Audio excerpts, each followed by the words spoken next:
That's right, folks. Woo-wee, what a Thursday morning. You're watching the main event, of course. Good morning. I knew I didn't have it in me today. I was going to try it anyway. Just couldn't get it done. Old man, breathing problems, I guess, right? With that old man, lung capacity, I guess, having a problem. I'm your humble host, Stephen McCullum. And you know him as 17-year. Oh, he's not here today, folks. He's out at the Open. He's out there, headed out there to watch some golf here today. So Dale, he didn't take the day off. I said, go do that. Get out of here. Go. I don't want to see you. So that's what he's doing today. So, of course, he normally joins us for the first half an hour here on Thursdays. Then, of course, Uncle Lou comes in here at 9 o'clock. We talk UFC. We talk, of course, Super Bowl. We'll have prop bets here today as well. And kind of the overreaction and where you should look at on the prop bets, what Uncle Lou likes to do leading into the Super Bowl this weekend. Last week, he was adamant, take Seattle, take Seattle, take Seattle. We'll see if his opinions changed on that at all going into this game. Of course, he's coming up here about 9 o'clock here later on today as well. But I got you here in the whole first hour. And, I mean, there's a lot of things. Like, yesterday when I was talking to Dale, I was like, man, there's not going to be a lot of news tonight. Of course, you had the clash in NASCAR. But there's so many changes need to happen on that exhibition race. I was following it. I was doing it there. The Pit Stop Talk is the racing show's social media there on X. Follow me there if you would. If you're a racing fan or just want to support in general, just give us a follow there so we can get more followers on that brand new page from last year. And it was an exhibition race Wednesday night. It was delayed because of rain and snow. Then the rain came, snow came last night as well. 200-mile race ended up being 3 hours long, and I lost interest. I know a lot of people lost interest in it, but yeah. But anyway, I know it's a downgrade here for me to do the promo, right? We got the pit stop coming back. Next week will be the debut here. Of course, we're leading up to the Daytona 500 on February 15th. As that racing week gets set up, and it's the Super Bowl of racing is what they call it. There's a lot of events leading up to the Daytona 500 on that Sunday. And so we'll get you updated on all of that as well here. New show, Pit Stop, coming next week. So follow us at the Pit Stop Talk. That was on yesterday afternoon.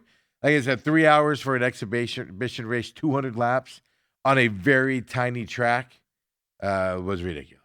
I'm not gonna lie to you guys out there. The Clash used to be part of the Daytona 500 festivities, meaning the week of, right? You had the Clash one day, then you had all the the qualifiers and all of that stuff, and they just moved it a few years ago. Remember, the Clash was in LA for a while. They built that track in the Coliseum, and they need to go back too. And they moved it because in 2019 and I think 2020. People were like, oh, this is dumb, doing this in Daytona. It's ridiculous. We should do something different. So they changed it to LA. Now they're Bowman Gray, and it's just I think it's run its course. But hey, NASCAR gets paid a lot of money. And then it doesn't help that your TV partner, now I get it. It was moved, right, to Wednesday night. But I think it was about 36, 40 laps left. Now I watch it on the Fox app. I don't have cable, so I have to watch it on the Fox app. And, so I didn't have to change it. But they're sitting there announcing, like 36, 40 laps to go. Hey, we're going to move this to FS2 because we have the Masked Singer coming up next. That's how long the race went. It went outside of its prescribed window. It's just an embarrassment, I think, there. It just shows you the way NASCAR's thought of there at Fox as well. And I get it. Masked Singer's a huge hit. I understand it. I do. Embarrassing. But anyway, that was last night. College basketball was last night. ASU played. On the road up at Utah. Then there's a couple upsets last night that were kind of fun to follow as well. Gonzaga, 6th-ranked Gonzaga going down yesterday. BYU losing to Oklahoma State yesterday as well. 99-92. And I get BYU is a Mormon school, obviously. Y'all know that. And I get it. Sometimes people act stupid and they chant things like F Mormons and stuff to that effect. And that happened at Oklahoma State last night. I don't get it. I don't get why you would chant that. You wouldn't say F Jews, right? You wouldn't say F another racial minority. You wouldn't say anything like that, right? And just so the narrative after this game is the Oklahoma State students chanting of Mormons was the narrative after this game. Not how well Oklahoma State played to beat BYU, not how BYU struggled out there at all. No, the narrative was the chants is what everybody wants to talk about. So you've done a disservice to your school. One, you look like an idiot. Two, you've done a disservice to your school beating the 16th ranked team in the country when you're Oklahoma State. I don't understand why you want to overshadow your team like that, but they did it last night as well.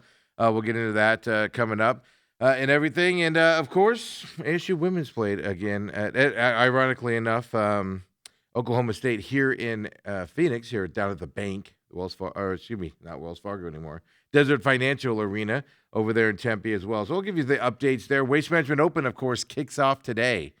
First day of that, we'll have the pairings, what time pairings are going off. When you can watch it, it's being streamed all day long on ESPN Plus if you have that. And then you have your traditional TV windows coming up also. So if you have ESPN Plus, you can actually tune it in right now. Golfers are on the course. No frost warnings when you have highs of 87 yesterday for the Pro-Am as well. You got the Hall of Fame announcement here for the NFL. Roger Craig reportedly in. We'll talk about him coming up. We know Kraft is out. We know Belichick is out. Roger Craig reportedly in. And we find out later today if Larry Fitzgerald gets in. Folks, I'm here to tell you Larry Fitzgerald's getting into the Hall of Fame today. He's a first ballot Hall of Famer, period. End of story.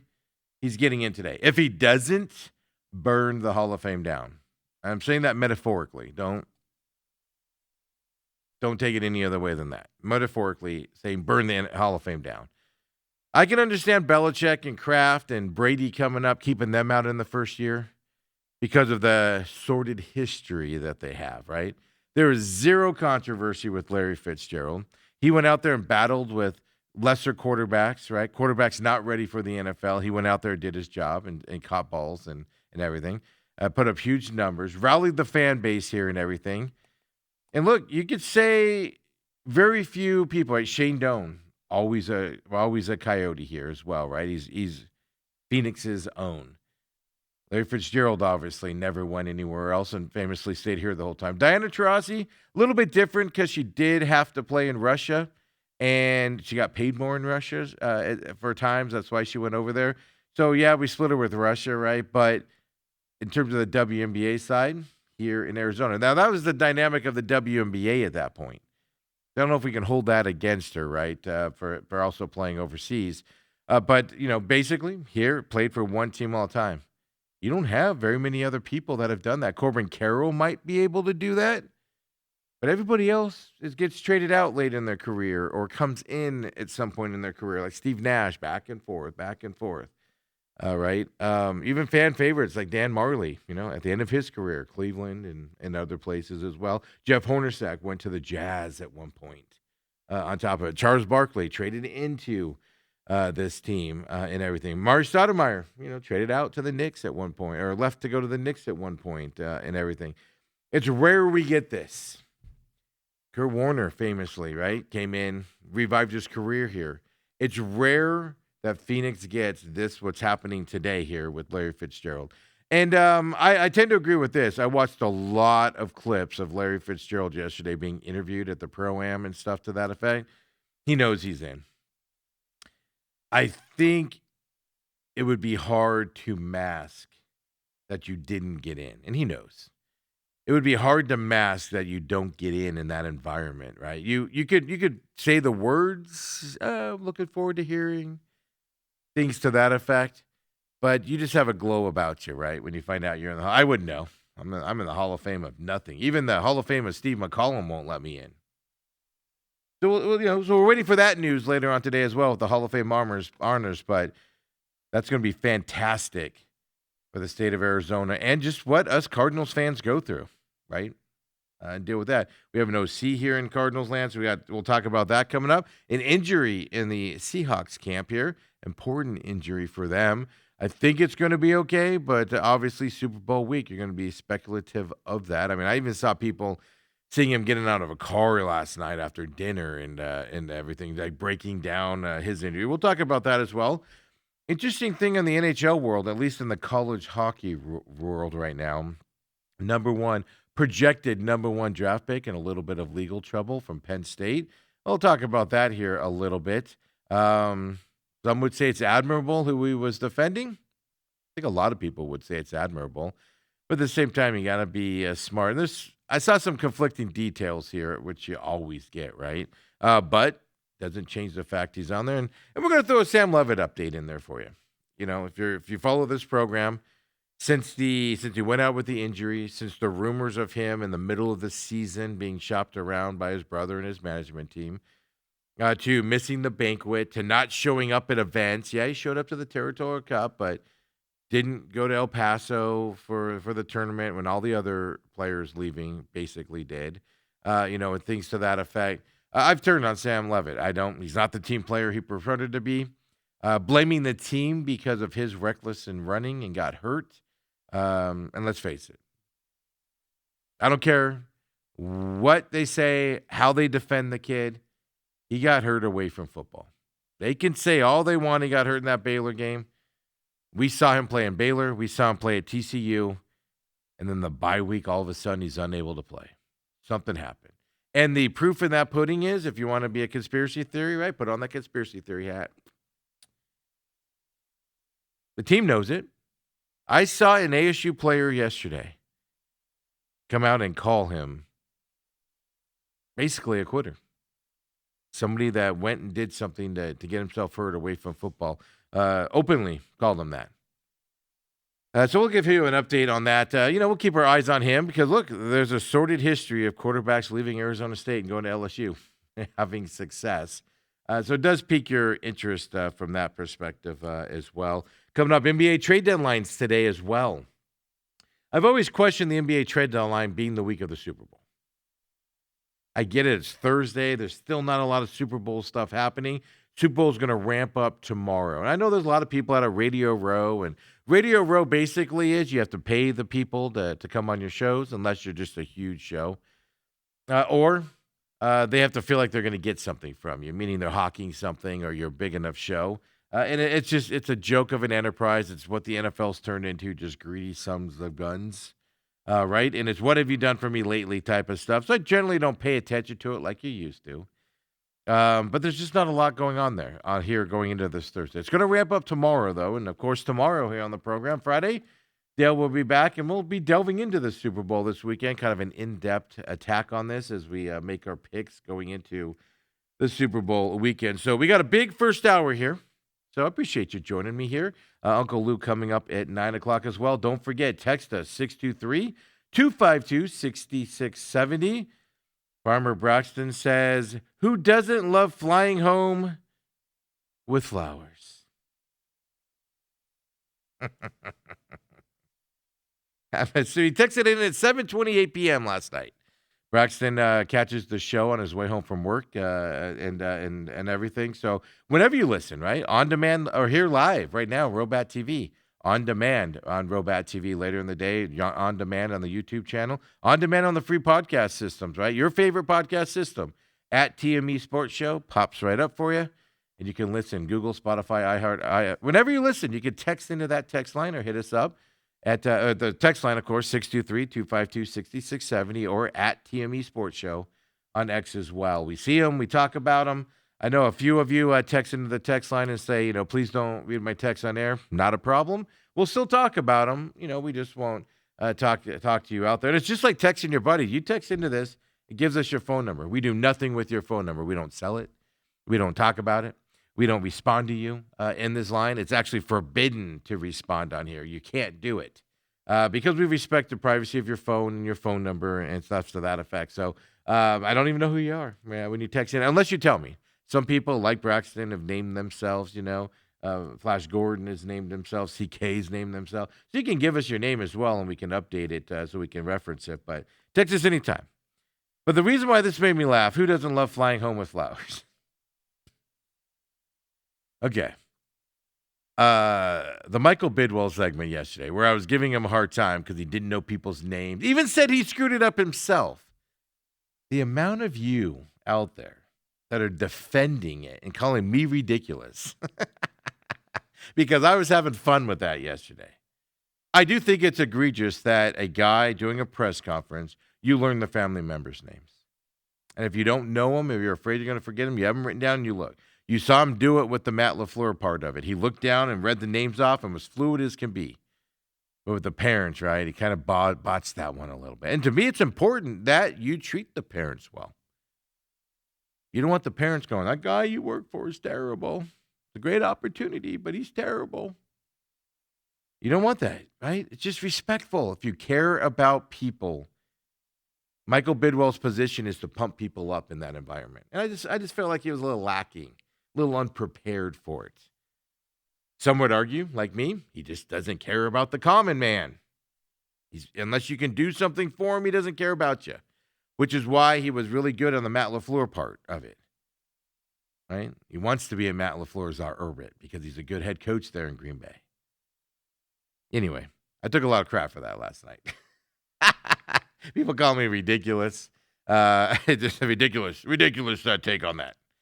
So that's a fun with that yesterday as well. I appreciate the feedback, good or bad. It was fun. But yeah, I give Michael Bidwell his props. He finished his opening remarks, introduced Mike LaFleur, went and stood on the side and didn't interfere again. That was fantastic that he did that. Unexpected that he did that, and also fantastic that he did that out there. So, everybody deserves flowers, man. My daughter makes those forever flowers with the ribbons and everything. We talked about it here before. You'd be amazed. I'm just amazed at how many people love that. They don't die. Worst case, they get dust on them. You got dust them a little bit. She makes that. It's a little small business that she has, and it's had a lot of success with them, especially with Valentine's Day coming up. And I'm going to do a post on that later on for those of you that have reached out and are interested in that and everything. That it's keeps her out of trouble. Let's put it that way. Like all kids, right? I'm kidding. She's not a troublemaker, but no, I get it. Everybody wants the flowers. I see it. I see it in my own household. She did I want to say it was a 30 flower bouquet over the weekend. Yeah, thing was outrageous. I got pictures of it. It was outrageous. Looked amazing. People loved it. That bought it and made and had her make it. It was fantastic. My point all in this story is not to plug that, is to say people love flowers. So I get it. But people also love when somebody cares enough to say your name properly. That's another thing. People love. Just saying. So anyway, thanks for the feedback on that for everybody yesterday as well. Took a little heat on that yesterday. But he even admitted he screwed it up. But you guys don't want to listen to that. I get it. Let's get into the important things out here as we're leading up to 9 o'clock with Uncle Lou as well. Interesting enough, Major League Baseball, just really quick. David Peralta officially retires from Major League Baseball. Of course, was with the Diamondbacks for a bunch of years, and he was a great player, I thought. It's just at the end of his career with the Diamondbacks, it got bad. He held on a little too long and stuff. I was even advocating there at the end, like, hey, you got to get rid of him. And they eventually did it. They ended up, releasing him in the middle of the season, and it was a tough choice for the Diamondbacks. It sent some bad blood around the Diamondbacks players and things by doing that to him. It was the right move, though. He struggled there at the end, went on and tried to hang on there in San Francisco. And I forget who else. Was it the Padres? But he tried to hang on there, officially retired. Don't let the end of his career and his struggles at the end, conflate what he did for the Diamondbacks in the first part. Fantastic player.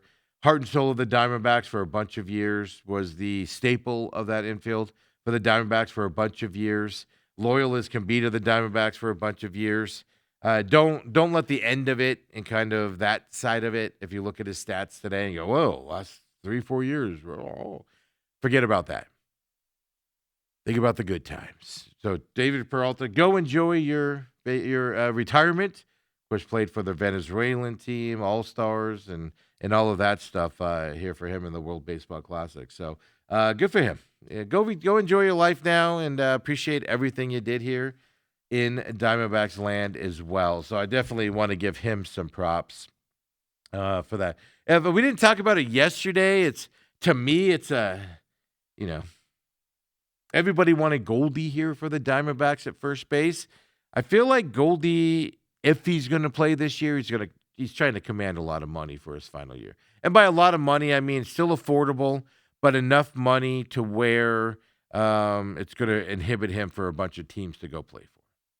And everybody wanted Goldie to come back. Reunite Goldie back in Arizona, which I think would have been fantastic. But you don't really need him. And for the money he's probably asking for. Maybe he doesn't want to play anymore. He hasn't signed with anybody yet. So the Diamondbacks pivot there, and they go and get Carlos Santana. He agrees to that one-year deal, of course, first baseman. One-year deal for the Diamondbacks, $2 million. That aspect of it's fantastic. The other side of it is you have now hired your third baseman and your first baseman with the thought of we don't care what you do at the plate. Come in and do what you can at the plate. We know your skills have diminished at the plate. We know you don't have the power you had at one time, but we're bringing you in for your defense. The only problem I have with that is one player doing that. Okay, you can have a lax bat in that lineup probably. Two now? Now he's going to platoon, of course, with Pavin Smith. One's a righty, one's a lefty.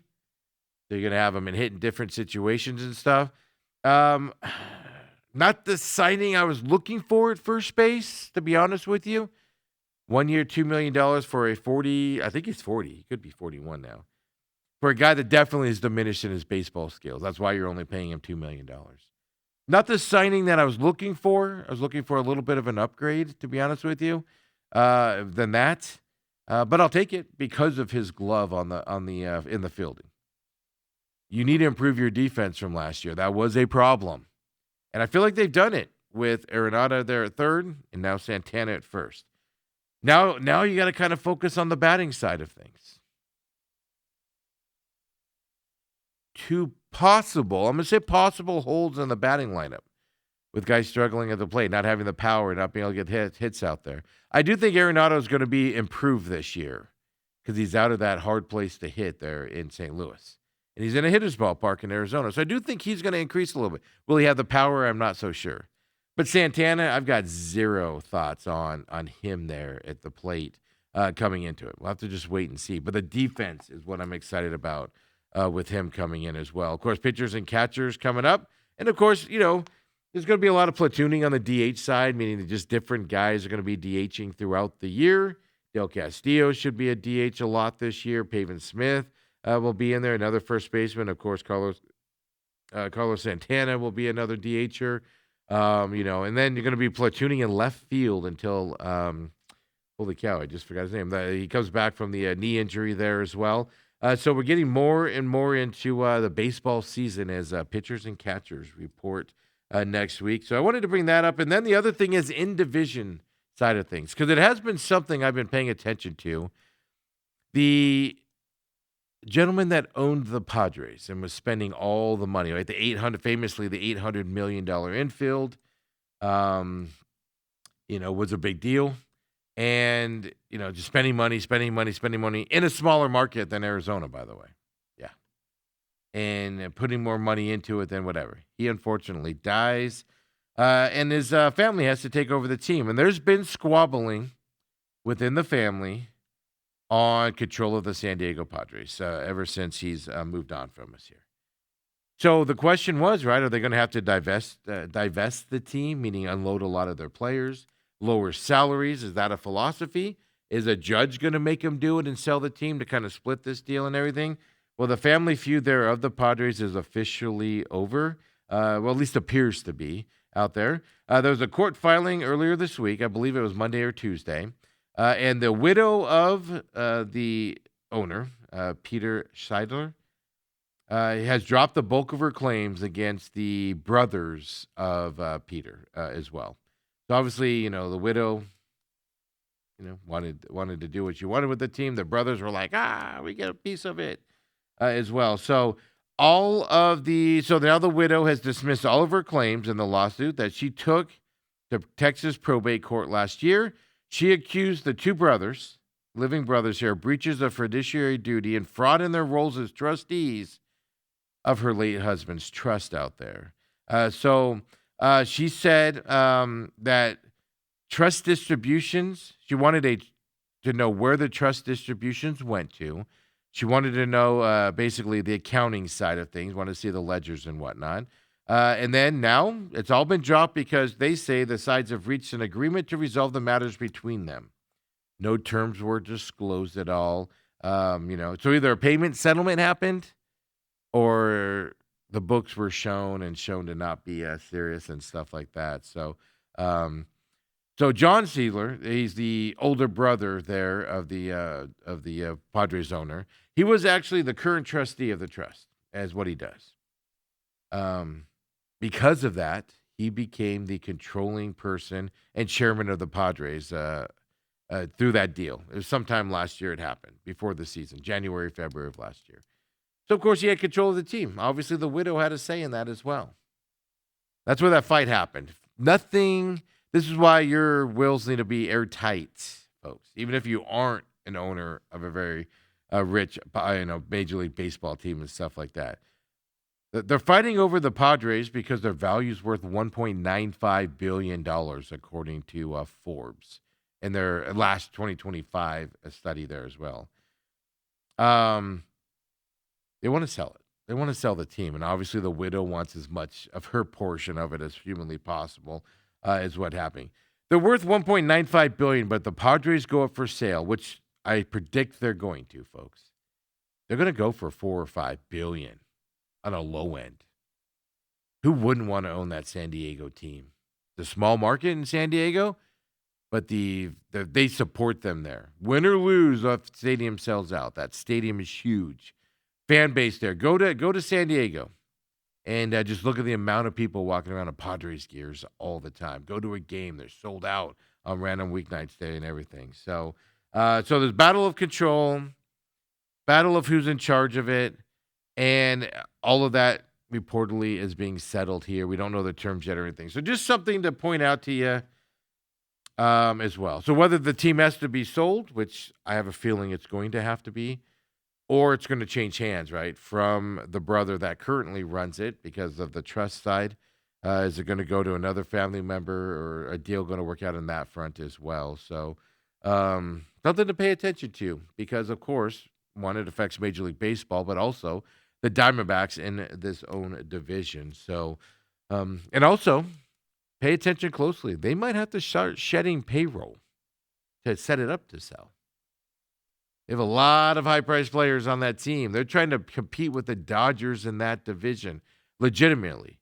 Diamondbacks try to compete with the Dodgers as well, but they're not going anywhere near the money side. Padres are try to compete with that money side. They're going to have to start diversing, getting rid of some of that payroll, getting that drive driven down here. One, to sell it, make it more appealable to sell. But then two, just, are they losing money? Trust isn't supposed to lose money out there.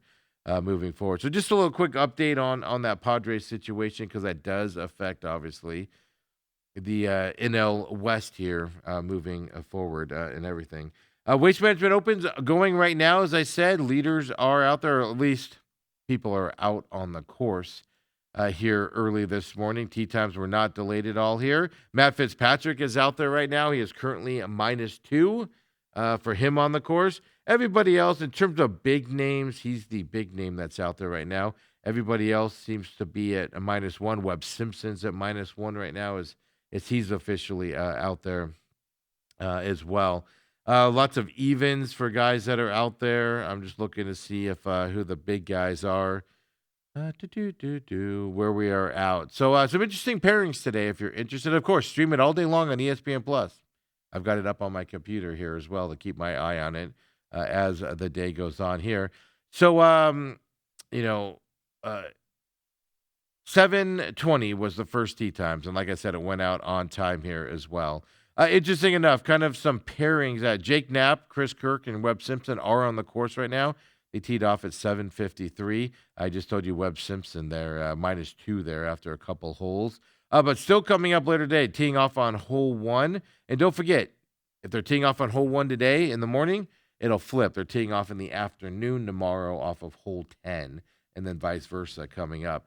For those of you ditching work a little bit early tomorrow to get out there as well. Gary Woodland is teeing off at 8:37 a.m. there. He's with Adam Schenk and Jacob Bridgman coming up here off of hole 1. But obviously the big names here that we're looking at, are teeing off here this morning off of the 10th tee, as well as I'm. Sahith Thagala is teed off here at 7:53 a.m. with J.J. Spawn and Sam Burns. Thagala did get a sponsor's exception to play in this, and went to Pacific. Has had some success.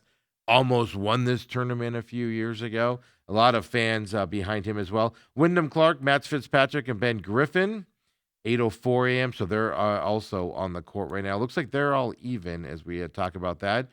Scotty Scheffler, Chris Gotterup, and Jordan Spieth. 8:15 a.m. is when they teed off here as well. So they're already on the course there from hole 10. Tony Finau there after them coming up. So some big names. That's the morning tee times. If you're getting out of work early today, just to help you out as well, and you're going to head down into that side. For the afternoon tee times, start at noon our time here in Phoenix. That's when they go Max Homa, Joel Damon, and Keith Mitchell. 12:22 p.m. here today. They're teeing off of the 10th tee here this afternoon. For them, Victor Hovland, Matsuyama, Colin Morikawa there. Attack your patience with that group. 12:33 there for that group teeing off on the 10th tee this afternoon as well. Xander Schauffele, Cameron Young, Brooks Koepka. 12:44 p.m. off of hole 10. Min Woo Lee, Ricky Fowler, Siwoo Kim. 12:55 p.m. here off of the 10th tee as well. So you're getting a lot of the bigger name guys here coming up here this afternoon, which means tomorrow morning, tee off early. So if you're ditching work early tomorrow and you want to go see some of those big name guys, well, they're teeing off early tomorrow. So if you get there at noon, 1 o'clock, they could be wrapping up their round or done with their round when you get there. So just keep that in mind. That's why I'm just letting you know when these guys are teeing off with their grouping so you can plan your time accordingly going into today or tomorrow if you're leaving work early coming your way. So just a heads up on that. Dale's out there, and we'll get a report from him tomorrow on what's happening out there. I sent him on to assignment today. I said, go have fun and come back with a report tomorrow. is what I said out there for him as well. But we'll keep an eye on that throughout the rest of the show. Obviously, it's a big deal here in Arizona. Big money goes to charity. A lot of people come here for this tournament, especially as we get closer to the weekend. And a lot of money gets pumped into the economy here as well this weekend. So it's a big deal. What we're going to look at is Scotty Scheffler right now, -1 through hole 1 is what he is doing here. So he birdied hole 1 for him here in his first hole here this morning. So Scheffler's the one big name that teed off this morning in terms of that as well. So just a quick update. I'll keep my eyes on that going up. And I'm going to bounce around here just for a second here before we get serious because we got a lot of small stuff we got to talk about. College football news out there. I find this interesting. LSU is really promoting the fact that they're putting basketball courts into their meeting rooms, which ASU did that too, by the way, and everything. And then they, put out an injury report, I guess we should say here, about Sam Levitt yesterday. Obviously, coming off that injury on his foot that made him miss the season, had to have surgery on it there for this year. Kiffin said that, Lane Kiffin, the head coach of LSU, yesterday said that Sam will throw and do 7-on-7 drills and working out. They say he will not participate in quote-unquote team stuff this spring because of the injury. Of course, me and everybody else came back with, well, we know he's not a team stuff kind of guy. We know that. He won't go to a banquet. Won't go and support his team playing out there. He just, no, he doesn't do any of that stuff. So that's your update on Sam Levitt. Good for him. I wish him the best of luck. Yeah. Robert Chambers says, I think J.J. Spawn withdrew. I was just trying to look that up. Did he actually withdraw? Because I was trying to find that out. Let me look that up here real quick. Because I heard the rumor he was going to. But did he actually do it? Let's see here. Oh, he did withdraw from the Phoenix Open 5 hours ago is what they said. Yes. I saw yesterday that it sounded like he was going to actually withdraw. I didn't see it official because I didn't look this morning and everything, but I just Googled it.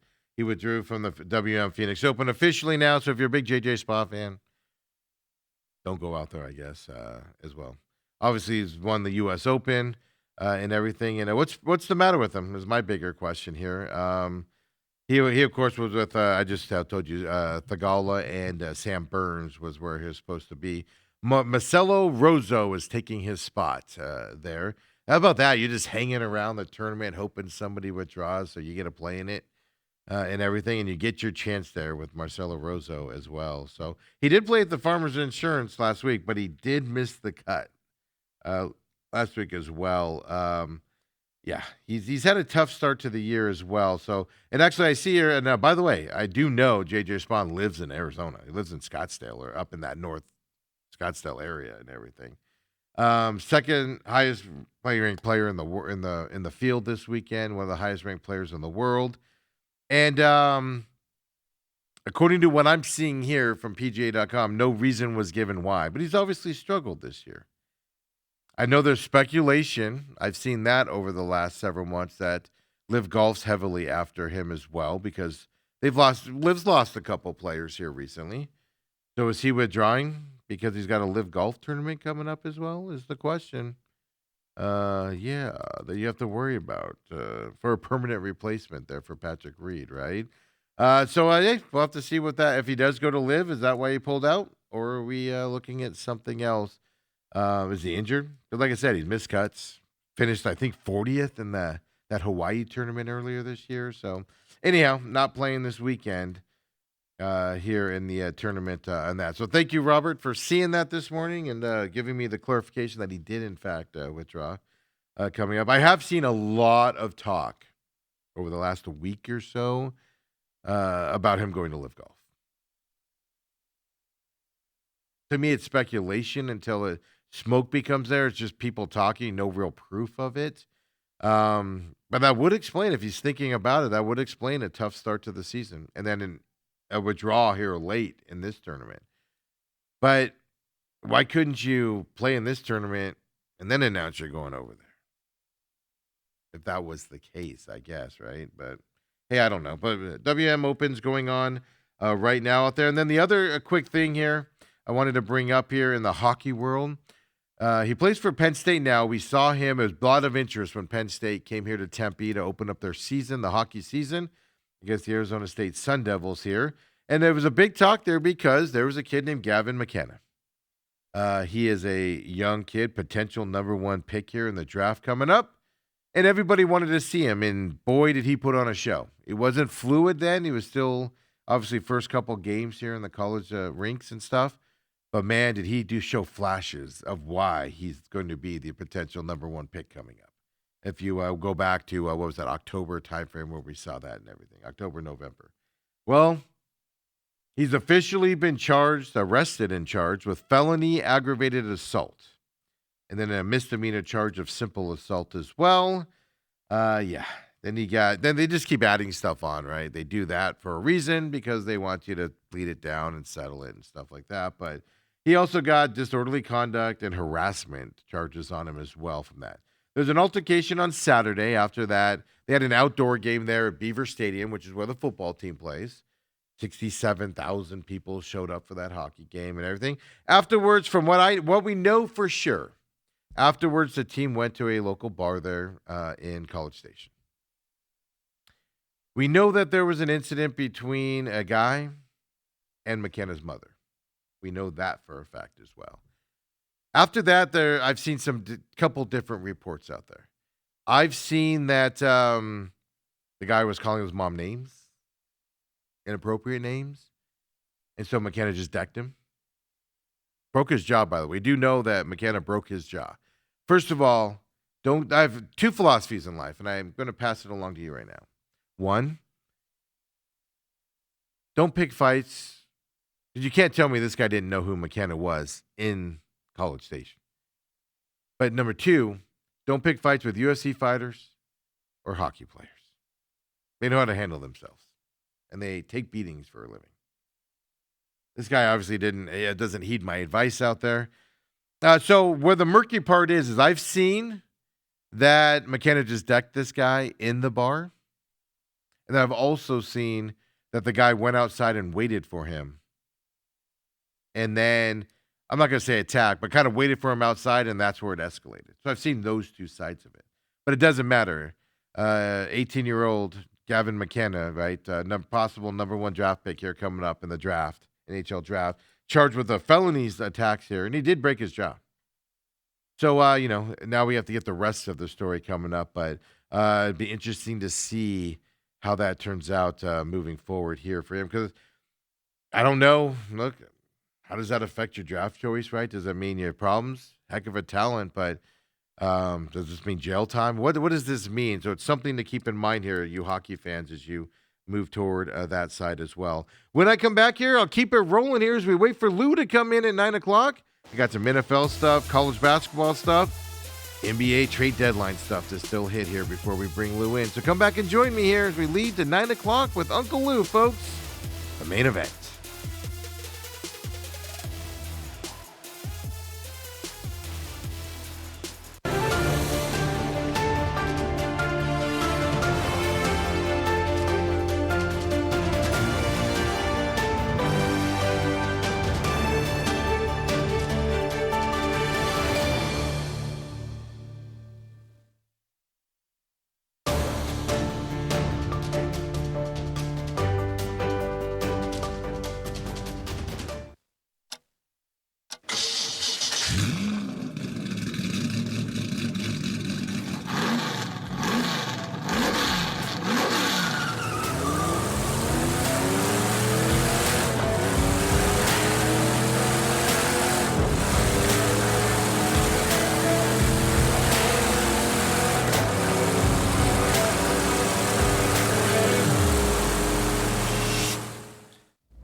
And we're back here. Main event, Dale Hillerstray. Well, normally he's gone now on Thursdays anyway. Of course, out at the Waste Management Open today.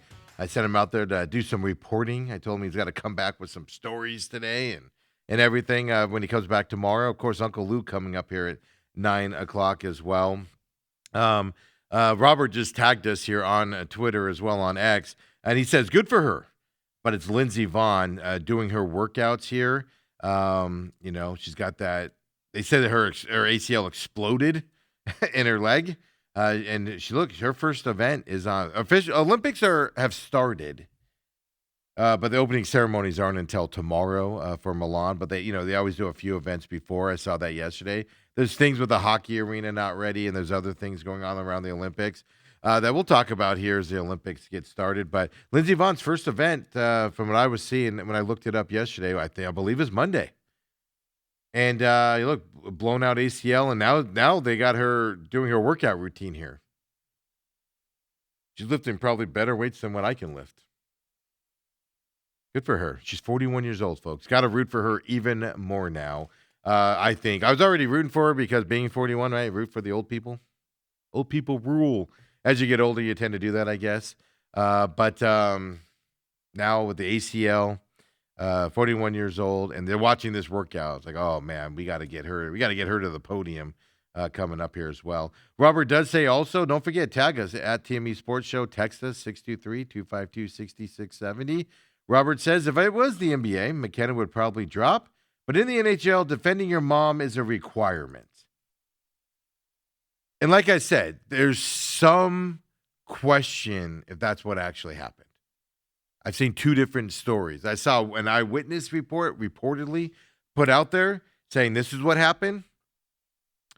And then I saw another one, like I said, where there's a disagreement between them and McKenna just hit him. So I want to be careful on this. We know certain facts. We don't know the middle part. So we'll have to wait and see. And I don't disagree with you, Robert. I mean, somebody spouts off to your mother. Look. In that position, you probably don't want to hit the kid and break his jaw. You have so much more to lose than the idiot yelling at your mom and calling her names. But at the same time, I can understand it. That makes sense. Like, I'm not going to hold it against, if that's what happened. Yeah, so it's one of those things where you go, hey, man, you can't be doing that. Get your punishment. Get back on the team, whatever. Let's move on with our lives, because you also understand what they did. You parents know what I'm talking about, right? And your kid does something, and the mom's yelling at him, and you're over there looking all stern, and then you're giving him fist bumps as you walk out. Like, hey, don't do that again, but good job. So we'll have to wait and see how that answer is coming up. College basketball news last night, couple big ones. I already told you Oklahoma State beat BYU last night. So BYU, big loss there at Oklahoma State. But the bigger news here, because this just helps. Arizona has this gauntlet of a schedule coming up. To me, no matter what Arizona, unless they lose 3 or 4 games, which I don't think they're going to do, Arizona is going to be a number 1 seed. Well, Gonzaga losing to Portland last night is obviously going to help Arizona keep that number 1 seed as well. University of Portland. So here it is, the end of the game. I'll just show you here, 87-80 victory over the 6th-ranked Gonzaga. And then after I show you this, I'm going to tell you about this Portland team and just how unbelievable this win was last night. So here's the end of the game. Few calling off the dogs. We'll let the crowd tell this story. It's at Portland too, folks. Look at that arena. It's a pretty small arena. You see the stats there, right? First ever win versus a top 10 opponent. First win against a ranked opponent since 2014. On top of it, University of Portland is a tiny school, folks, if you don't know. They had no business sharing the court with Gonzaga and actually pulling out this win, right? This is why we love the NCAA tournament. Games like that. Here's one side of it. Just 1 week ago, before this game last night against Gonzaga, University of Portland had so many players that had, like, the flu ran through the team. So many players were sick that the head coach had to go and basically just play the scout team. They got blown out. That was a week ago. Gets his starters backs and everything. Then the head coach also tears his Achilles. Can't stand. Got a walking scooter. Can't stand. You know, coaches, they stand up, they move around, they do all that stuff. He stood a lot last night during that game. They had a chair there for him, but he was standing there with a torn Achilles and a cast. Just standing there, head coach on top of it. That's what Portland has done leading up to this game. Gonzaga was a 22.5-point favorite. Portland's record is 10-14 going into that game last night. If you want to look at the net, right, all the rankings, they were 230th in the net. Portland, even worse, was 2-47 versus Gonzaga since 2000. They did, I looked it up, they defeated Gonzaga in one of those really, really down years for Gonzaga as well. This isn't just an upset. This is a David and Goliath type upset. A giant was taken down yesterday by a team that could barely function and barely put a team out there. Coach hobbled, and they won 87-80 at home against Gonzaga last night. Unbelievable victory. This is why we watch sports, I think. Fantastic victory there by Portland. Coming up from the ashes, literally, to beat a heavyweight team out there. Then on the other side, Gonzaga, I don't know if they overlooked them. I don't know what the situation was. Like I said, this is probably going to cost them a number 1 seed. Now, there's some things that still can work out moving forward, but just an unbelievable upset. And that's why the NCAA tournament's so great. You can see upsets. You don't see upsets at this length, this late in the season. Like, this would be like an early season upset, right? You don't see these types of upsets this late in the season around college basketball as well. Like Oklahoma State over BYU, division, a conference game. Mismatch there as well, but Oklahoma State went in and beat BYU. Perfect. You don't see this not Portland State. We're talking about the University of Portland. I bet you guys don't even know what their mascot is. I had to look it up. They're the Pilots. Fantastic there. ASU did beat Utah yesterday, 71-63. Bobby Hurley's team did go up to Salt Lake City and get the win. Then the women's team there with Molly Miller leading the charge beat Oklahoma State here at home in Tempe, 74-69 last night as well. Arizona's off until Saturday, where they play that Oklahoma State team that just knocked off BYU before their gauntlet of a schedule with Kansas, Houston, and all of those teams coming up tomorrow, or coming up here in the next couple of weeks as well. As we got a month left in the college basketball season before conference tournaments, and then, of course, the NCAA tournament. Then on the NBA side of things, since we're talking basketball here, lots of trade deadlines today. Suns aren't going to make any big moves out there. Suns, if they do, they'll trade Nick Richards to get underneath that luxury cap if they can find the spot and things to that effect. So no major moves expected from that side. But we already know James Harden was traded to Cleveland, and Cleveland gave up on Garland, who has been hurt a lot, but young, athletic guy, of course, going back to the Clippers as well. That was done before. How'd you like to be Anthony Davis? Right? Obviously, huge expectations coming out of college. Gets traded to the Lakers on a high there. You know, Charles Barkley famously called him street clothes. Gets traded in that Luka trade to Dallas. Now you're part of the Washington Wizards. One of the worst teams, if not the worst team in the NBA, and it has been that way for a long time. The Wizards are so bad that they're starting another rebuild. They've been rebuilding for 30 years, it feels like. And they're like, we're bad again. Let's start rebuilding again as well. Anthony Davis, D'Angelo Russell, also, and Jaden Hardy are the big names there getting traded from Dallas and go to Washington as well. Dallas does receive Chris Middleton, A.J. Johnson, Malika Branham, Marvin Bagley III, who is on an expiring contract, by the way. Anthony Davis, he has a player option for next year. Is he going to get enough money from somebody to let that expire and re-sign somewhere where he wants to? Is the big question. But Dallas also received 2 first-round draft picks and 3 future second-round draft picks in this huge trade for a guy that can't get on the court in Anthony Davis, folks. It's an interesting thing to pay attention to there. Thunder got Jared McClain back, as well from the Sixers. So interesting. He's going back to that team. The Sixers received some draft picks on that side. The couple other big trades that kind of, Kobe White is moving on from the Bulls, and Mike Conley Jr. also. And the Bulls traded them to Charlotte and everything. So big names there from the Bulls getting moved. Big fan favorites there in Chicago as well getting moved. Interesting on this one. Chris Paul gets traded from the Clippers. It's a 3-team deal with L.A. and Brooklyn. And reportedly, Chris Paul's going to the Raptors in this 3-team deal. Chris Paul, obviously, if you remember the story, got benched in the, by the Clippers, told to go home at midnight one time in the middle of a road trip.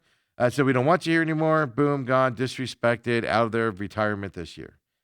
He's been traded to the Raptors. He's probably going to get traded again here today as well.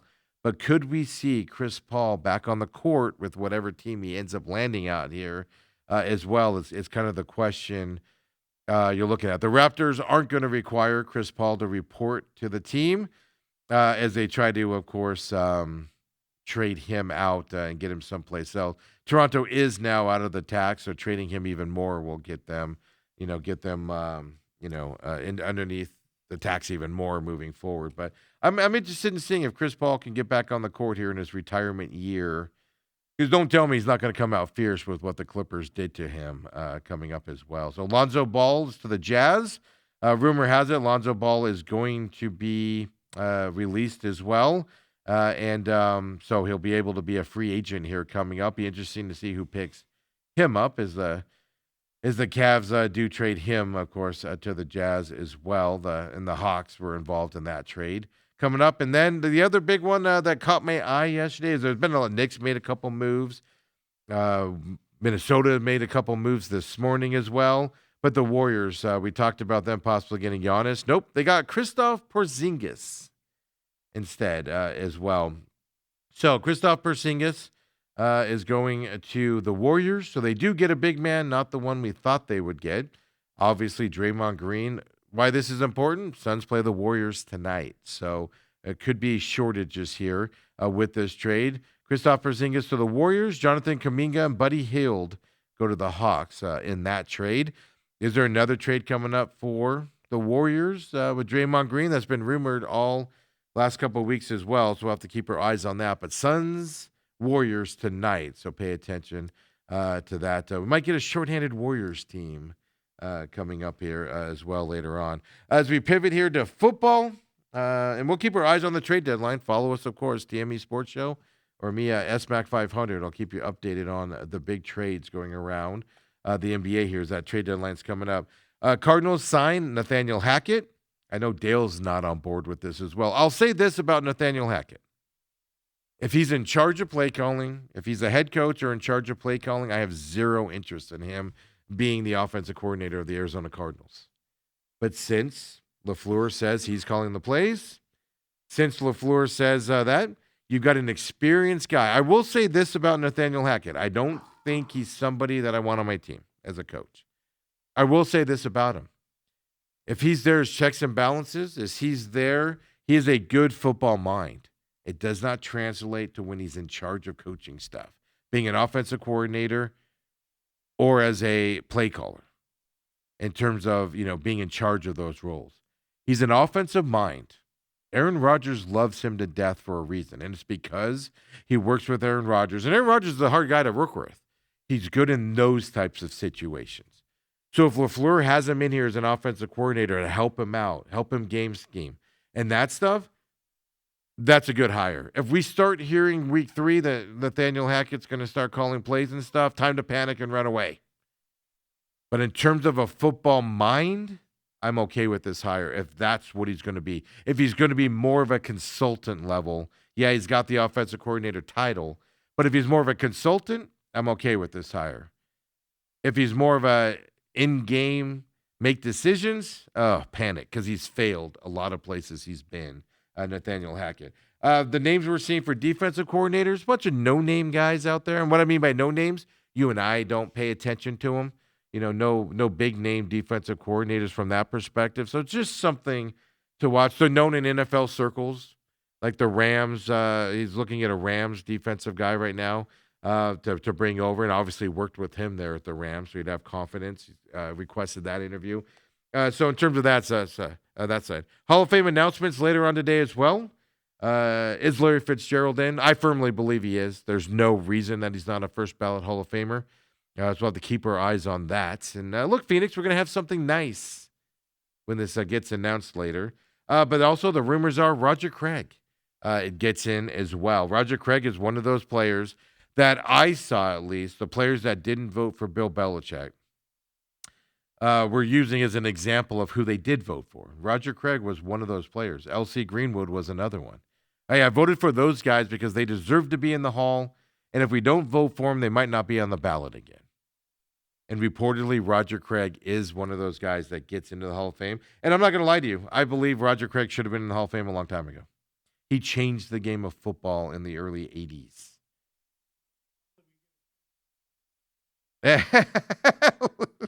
If you didn't catch that on the mic, Lou says, finally, we got a take that's accurate. He was the first 1,000 rusher, 1,000 passer. He was LaDainian Tomlinson. He was what the running backs you see today. He was them first back in the early 80s. And obviously had a lot of big stats to back it up in the Super Bowls for them as well, things to that effect. 3-time Super Bowl champion, NFL Offensive Player of the Year in 88, second team All-Decade for the 1980s, one of only 3 players in NFL history with that 1,000 yards rushing and 1,000 yards receiving in a single season. Did you hear that? First of only 3 players, folks, to do that. As a fullback, Lou. First player to score the touchdowns, 3 touchdowns in 1 Super Bowl. He had 4 Pro Bowls, and of course, first team All-Pro in 1988 as well. I mean, that's the 49ers team I remember. Joe Montana, Roger Craig, and those guys. So they did the right thing in voting him in. My argument with the Bill Belichick thing was you can't keep out Bill Belichick, though, because of it.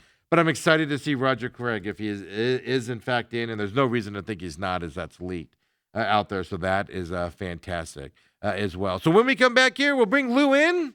Hey, Lou agreed with me for once, guys. We should celebrate that. We should get cookies and cupcakes and I will bring up when we come back with Lou as well, just a Seattle secondary injury that happened. We'll talk about that next hour. But, of course, we'll talk Super Bowl, some prop bets, and UFC action as well. So come on back with Uncle Lou coming up next, second hour main event.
And we're back here. Main event Thursdays, second hour means simply Uncle Lou.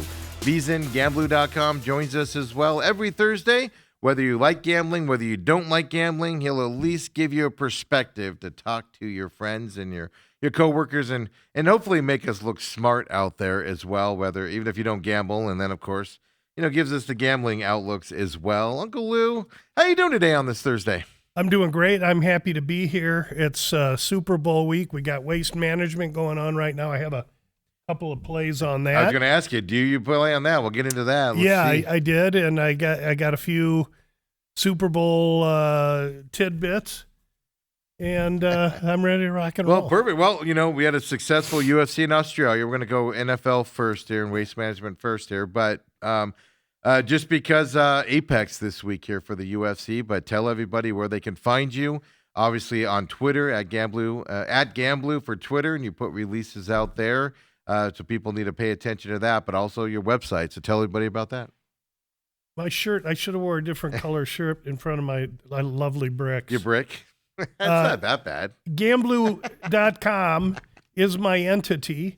I'm a sports handicapper. Go to Gamblu.com to find out everything you want about me, then maybe a little bit more. The key is the top band of topics there. You can see the sports I work and what I do. We're finishing up NFL.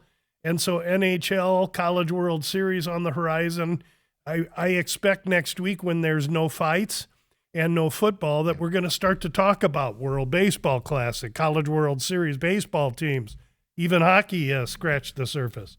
So we go from one season right into the next, but along that top band, and this is what's great about Steve, he lets me mention the San Xavier Mission every week.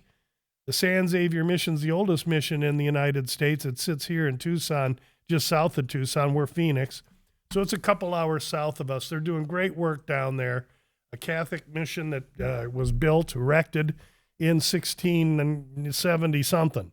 And so it's been around forever. They're refurbishing it right now. They're doing great work there. It's dear to my heart. We contribute to it regularly. We invite anyone that's interested to hit the link that Kobe's flashing down below. You can go directly there yourself and check it out. And I appreciate Steve allowing me to mention it. Absolutely. And I think you announced last week that you made your we just made yearly... an initial. No, it wasn't a yearly. I go initial. about 3 or 4 times per year. And we made the first one, as well as we made our tuition payment. We have a young man named Victor in Dominican Republic that the Gamblu webpage pays for his Catholic tuition. And it's funny because they sent me the first initial pictures they sent me of him. This is our 3rd year now with Victor. Mm-hmm. And he was a little boy, fifth, sixth grade kid. grew Now up he's an quick. eighth grade kid, and they showed me a picture of him. I was like, holy Yeah. cow. He's big, he's handsome. I was so impressed. So Trust me, Lou, my oldest turned 18 this week. Man, so they grow I get it. I quick. look at it and I'm like, what just happened? yeah, it happens quick. Holy moly. Exactly. Like he texted me yesterday and he goes, I registered to vote today. And I was like, what? Oh, good. Good. So, no, I get it, man, when you see that, especially when you don't see him every day, right? There, when you get the pictures occasionally. But we support Lou in that, obviously, because, there's all that stigma around gambling of everybody's just out to win money and cheat people and do what they can to win money. And Lou's a little bit different. So I appreciate you. And that's why we like you coming in here and doing this stuff with us, Lou. And so everybody, and then don't forget, Sneak Tea Podcast on Mondays. Well, Sunday night, Monday mornings. Then, of course, Bout Business, not behind the paywall anymore. Comes out on Fridays after the weigh-ins. Gives you your weigh-in thoughts of the fights going into the weekend. So you're here on Thursdays. You get one viewpoint here. Then the weigh-ins. Sometimes the weigh-ins will change your opinion on what you say here as well. So that's why you want to listen to that either on the website or your favorite podcast system as well. Yeah, I mean, like I do a digital magazine that's posted on the webpage. Those releases won't change. If I make it Tuesday. Those ones, yeah. Yeah, if I say, bet Joe Blow on Tuesday, then I won't change it. If something happens that the fight goes away, that's a different story. Yeah, but that's what I'm more getting at. Sometimes here you say you're waiting for the weigh-ins and stuff, and that's where you want to. That's where you want to listen. If you do have a definitive one, those don't change. I guess I should clarify. I'm what not trying really. to say I'm here. not the guy that's trying to get a bunch of hits. I'm not Yeah. trying to get picked up by some national syndicate. Really, between the Sneak Teep and the About Business, what I'm doing is catering to people that gamble on the fights. That's all I do. And so we don't get, tremendous hits, but we do get great coverage from, this week's fight, Sneak Teep. I've got people in Japan. Really? I've got people in South America. I got people in Germany. And I'm flattered by that, and so keep it up. I'm just wondering how much UFC going to Paramount Plus in their international coverage. I'm just wondering how that's just going to improve the. I mean, we saw the ratings on that first UFC. I mean, it's through the roof, right? But I'm just wondering how that, instead of the pay-per-view, is going to kind of change the viewership and people looking for the information that you provide. That's actually a good question, and one I haven't even pondered yet. So Yeah. I wouldn't even know how to approach Well, see, that. but if for an Apex fight, because we see it on the big fights, we see our uptake go up with you on this show. We see our uptake when you're on go up, and especially like an Australia fight, we see that region really pick up. Oh, wow. And Interesting. stuff like that. But it'll be interesting to see with an Apex fight. Usually it's a lot of this one's different, but usually it's a lot of people where you're like, Yeah. who are these guys? and Why the am I gonna tune into headliners, this? I've heard people, these aren't real headliners. And hey, listen, they put on the fights, and I handicap into them. Yeah. I'm not going to criticize them for who the third fight is or this fight or that fight. If I don't like the fight, pass to the next one and try and find opportunity in another fight. Absolutely. And you want to follow him at Gamblu as well on X, because last week, I think it was before the fight went off. You actually, it was before the fight went off, obviously, but you put a little two-player teaser for a fight last week and a fight for coming up this week, the main card as well. So what used to be behind the paywall, he now puts out on the X. So if you want to follow him on that as well, to make sure you get that updated news. Yeah, if you're paying attention, you'll get all those releases. Now, 2 weeks ago, we had a great week, 4-2, made 4 units.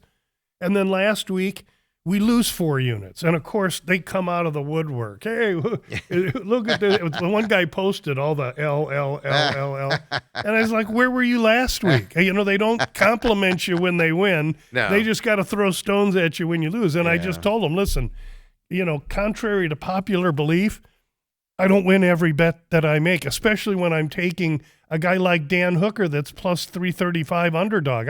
I'm supposed to lose that fight 70% of the time. Well, I lost it. So, this is what I do.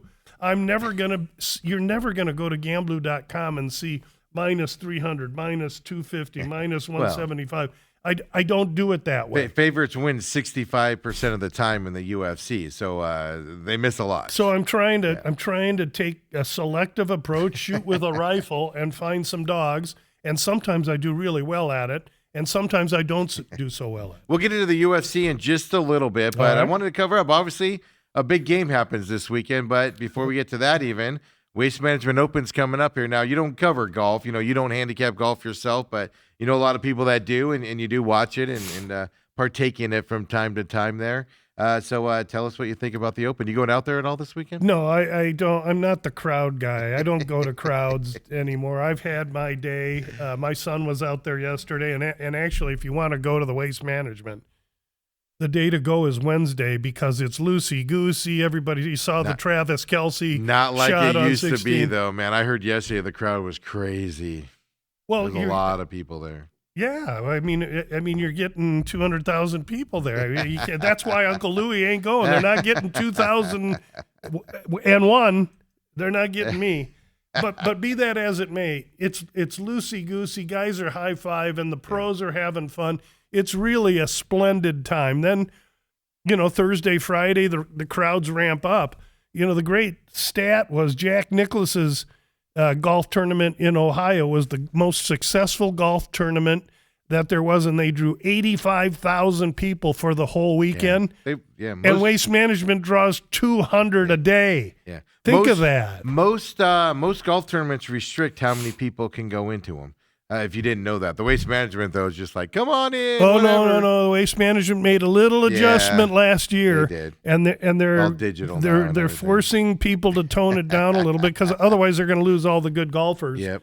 For rowshousness. But still, but more people go to the Pro-Am Day on Wednesday than most tournaments get for a whole week. Yes, and the That's Pro-Am stat. Day is a fun day to go. Anyway, so let's talk. So, here, Lou, did you handicap golf? I used to, but now I don't need to because my friend Brady Cannon, who BK golfer, and my friend Cupmaker Jeff, they're great golf handicappers, so we just communicate. And in fact, I watched Cupmaker Jeff on Mitch and Paul yesterday. He was talking about this, that, and the other thing, and they were talking about some win. This morning at 4:45, I went to take my dog for the walk in the park. And I'm telling you what, it was full force gale out there. I mean, it was blowing hard. And I texted Jeff. I said, Jeff, the wind's blowing like a MF out here. I'm telling you. Wait, you texted him at 4:45 in the morning? He's in Indianapolis, Oh, I so thought you were it's, gonna say he's so in it's Vegas. 7, and he's a golf handicapper. Yeah, He's yeah. watching these guys getting ready to go ready. off, and he sent me back a real nice message. It was basically, thanks, Lou. I was thinking there was going to be wind. The forecast called for it, but now so he moved all his plays into the afternoon segment of the tournament Not the to morning try one? and avoid the wind. So Interesting. in any case, I don't handicap it. I just ask them, hey, do you got I'm Mr. Conservative. I don't bet anyone to win a golf tournament. Yeah. I bet guys in the top 20. I bet a head-to-head. Please excuse me. I'm Yes. dealing with this Got a cough. thing. So I took a gentleman named Thor Bjornsson. Bjornsson, okay. He's at even money, or he was when I took him, and I took him against some man named Cootie, and I'm wondering is that Charles Cootie's son. I'm an old guy. Charles Cootie was on the Pro Tour, spells his name the same way. I bet it's his son or nephew. Anyway, Thorbjornsen even against Cootie. That's a tournament matchup. So I got 4 days to watch that come in. At day 2, day 3, if they got head-to-heads on them, I can get involved, and we'll see. And golf bets for me are modest. I just want a little action pre-Super Bowl. I took Keith Mitchell to finish in the top 20 at 2-1, at plus 200. And then I took a young man named, I don't even know his first name. His last name is Lee, L-I. He's obviously an Asian golfer. There's a lot of them. It's not L-E-E. It's I know, L-I. It's L-I, yeah. And I got him at 240 for the top. The Thor Bjornsson came from Cutmaker, and Brady Cannon gave me Mitchell and Lee. And so there's, a couple little modest plays there. We'll see how those go. It just keeps me involved in the tournament for a few days as we wait It keeps for the interest up, right? yeah, as we wait for this Super Bowl to hurry It up would be and get Hatong over. Lee. How much more can you beat a ball game to death in the Super Bowl? I mean, I know I know. everybody's excited for it, last week was all the stuff on the Patriots Lord. and I was like, all right, everybody thinks Seahawks are going to win this game easily. That's why everybody's overhyping the Patriots. And then this week you're seeing a lot of Sam Darnold stuff pop out a little bit, but even more Patriots stuff. So we'll have to see. Starting tomorrow, we'll have to see if that kind of goes more even or what. But that's the problem with the 2 weeks in between is brutal. You're filling way too much time. The press doesn't have enough to talk about, and they chew everything to chew it to death. Well, like yesterday, this is what cracks me up. I wanted to bring this up, but the safety for the Seahawks twisted his ankle yesterday in practice. Right. And, he was able to walk off. The ice said he stopped practicing and stuff. He's the rookie kid there. Nick, I forget his last name now, but he's the starting safety there. And so then I saw videos galore of him getting out of a vehicle last night, going back to the hotel and after dinner. And, he's limping a little bit. It's not limping that much. And I'm just like, oh, my gosh, people are playing this, and we're just overanalyzing this kid's ankle. Yes, we are. Moving forward because that's what we got. We're trying to find an advantage somewhere. And it just drives me nuts. If they came to me last night and said, Lou, we got an extra uniform. We'll fly you up to Palo Alto and you can get in the uniform and play one play on kickoff, I'd play. And so a kid that's a starting free safety all year for the Seattle twists his ankle. Wild horses aren't keeping him out of the game. Yeah. But the press has to talk about it in perpetuity, and it influences people, which is good because, excuse me, during the regular season, I rely on those tsunami waves of overreaction to create value. In the Super Bowl, we just say, listen, Steve's mom and my mom have as good a record in the Super Bowl as me. That's why I don't regard it highly.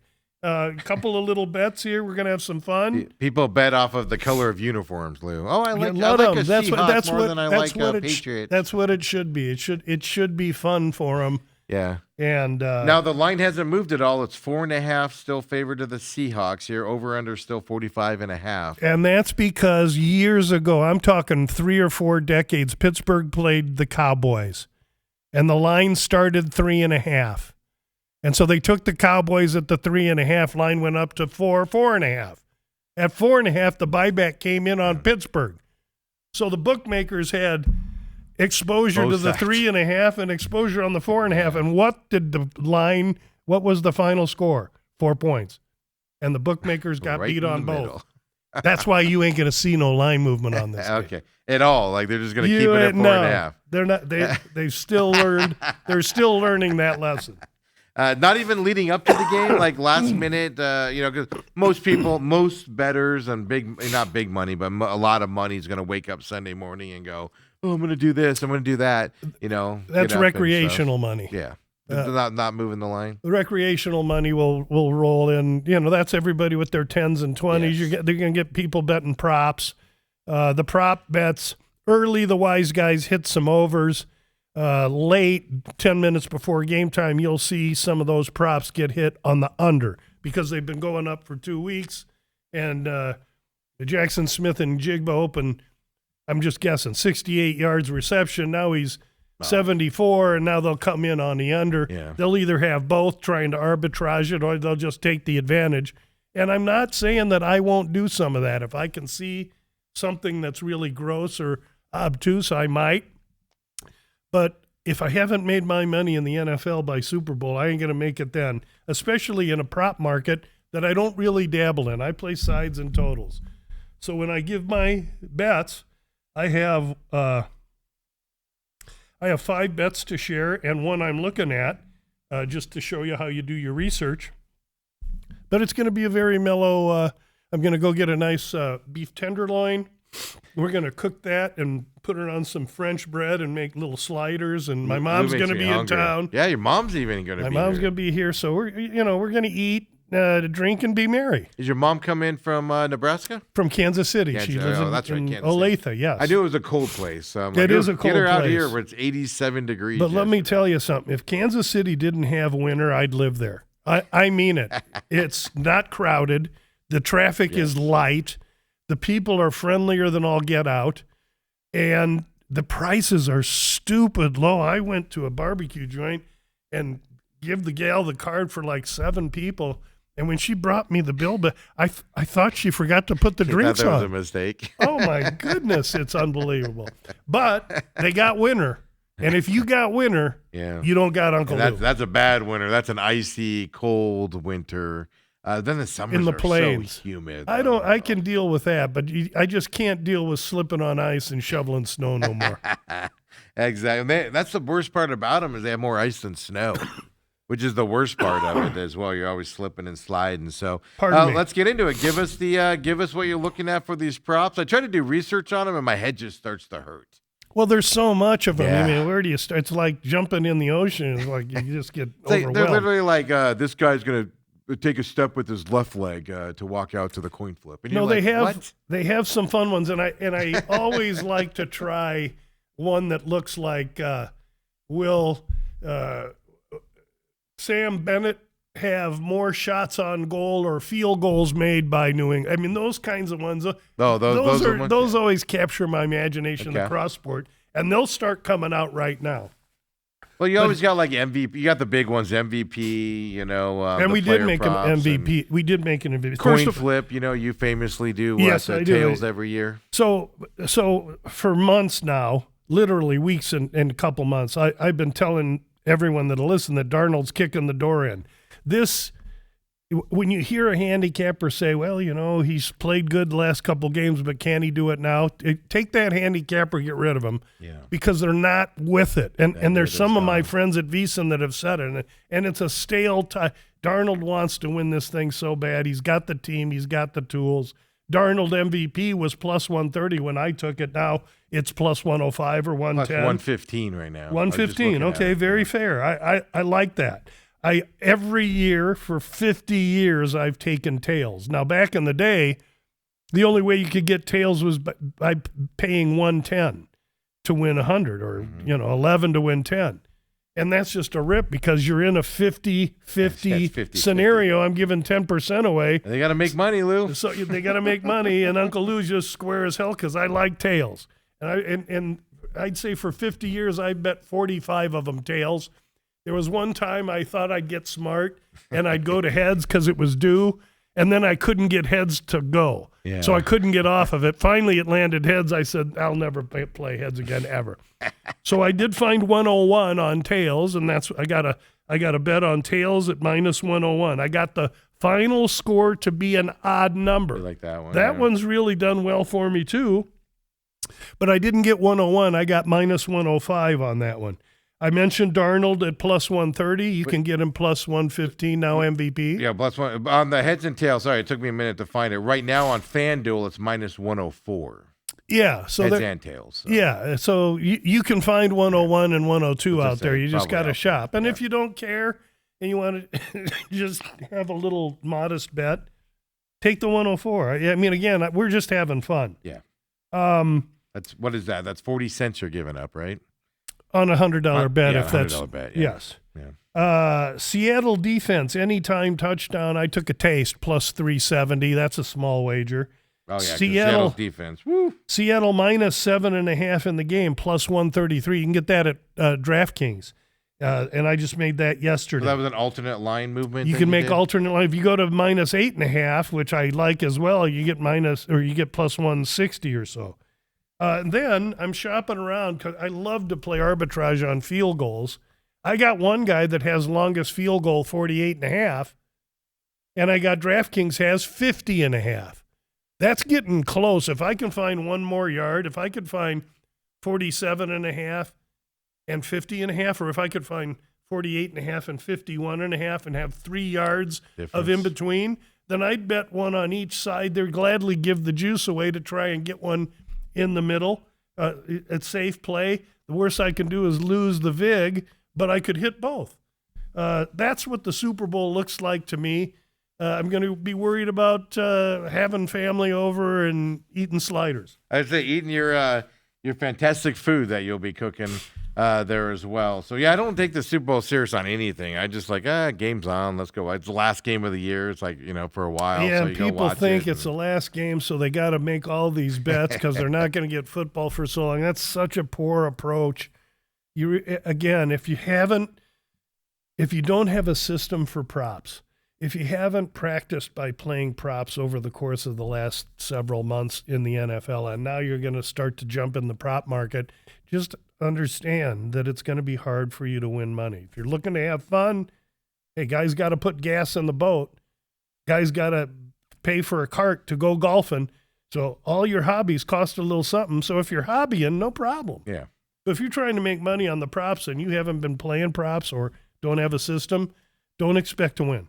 I was watching a story, I think it was on VSiN, where a guy said his account, he knows somebody's account was shut down by a casino because he never bets props, and all of a sudden he started plopping big money down, $500 or $150 or something per prop bet, and the casino was like, nope, we're not doing that, refunded all of his money and shut him down for 6 months because they were so concerned about him all of a sudden plopping money down.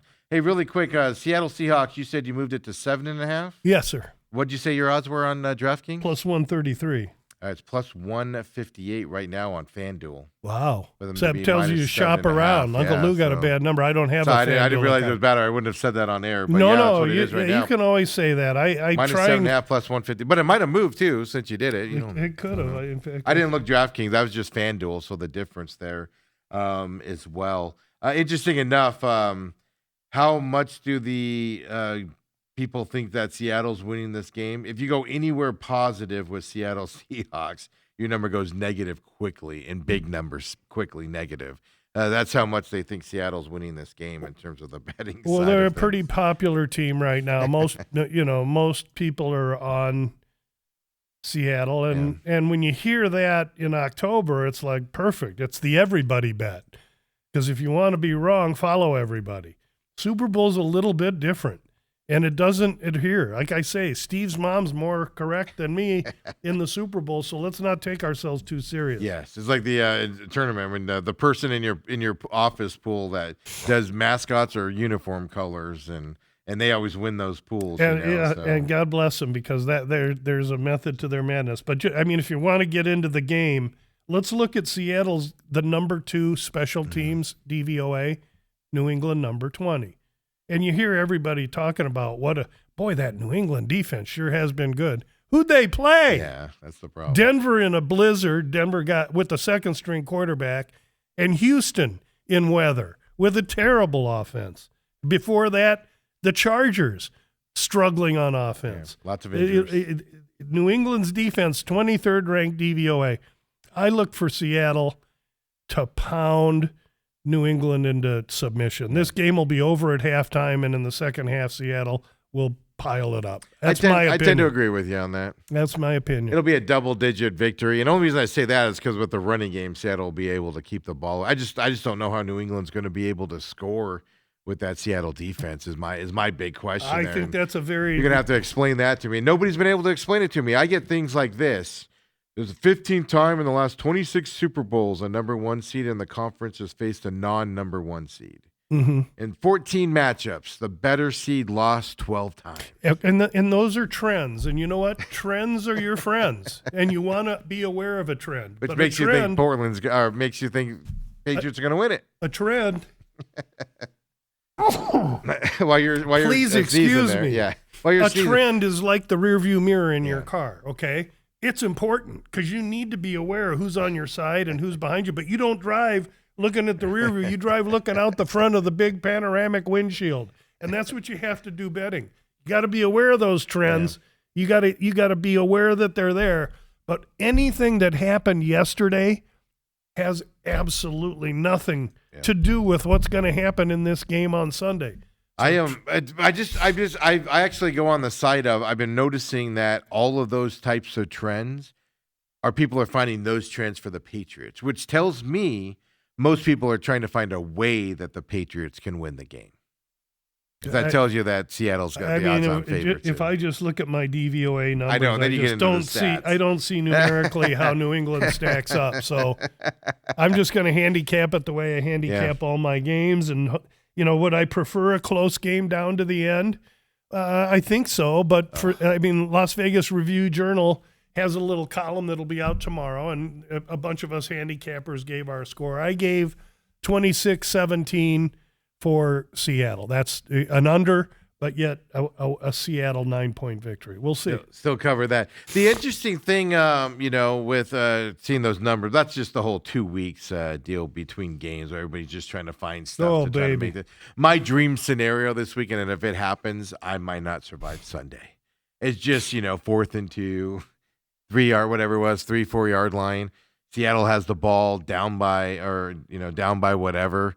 And do you run it or do you pass it? That's my dream scenario. I just want that scenario to happen. That's the same one they had in that game against the Patriots. When they turned it over and the Patriots win the game. And Sal Paolantonio on the network gave some really good, interesting insights into this game. The last 5 times these guys have played, these two teams, it's been a one-score game. Yeah. And the last 3 times they played, the game ended on the 1 yard line.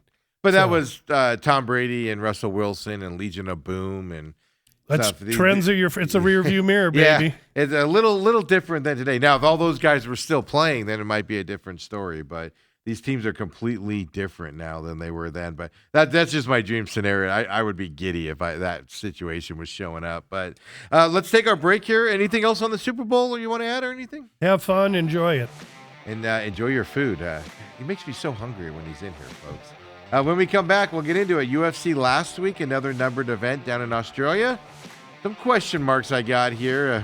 It got brutal a couple times. And then, of course, we got the Meta Apex coming up this weekend in Las Vegas before a bye week for UFC. They take next week off, for love, Valentine's Day. Come on back, folks. Main event Thursdays with Uncle Lou.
If I get sick, though, Lou, coming after you. I'm hoping you don't. My mom's supposed to come to town this weekend. I hope I can dry this Those thing sinus out. things just stick around forever, though. That's the problem. Freaking brutal. You'd rather almost get like the flu or something. And it jumped on me. I don't know where. Days. I don't know where it came from. It just jumped on me.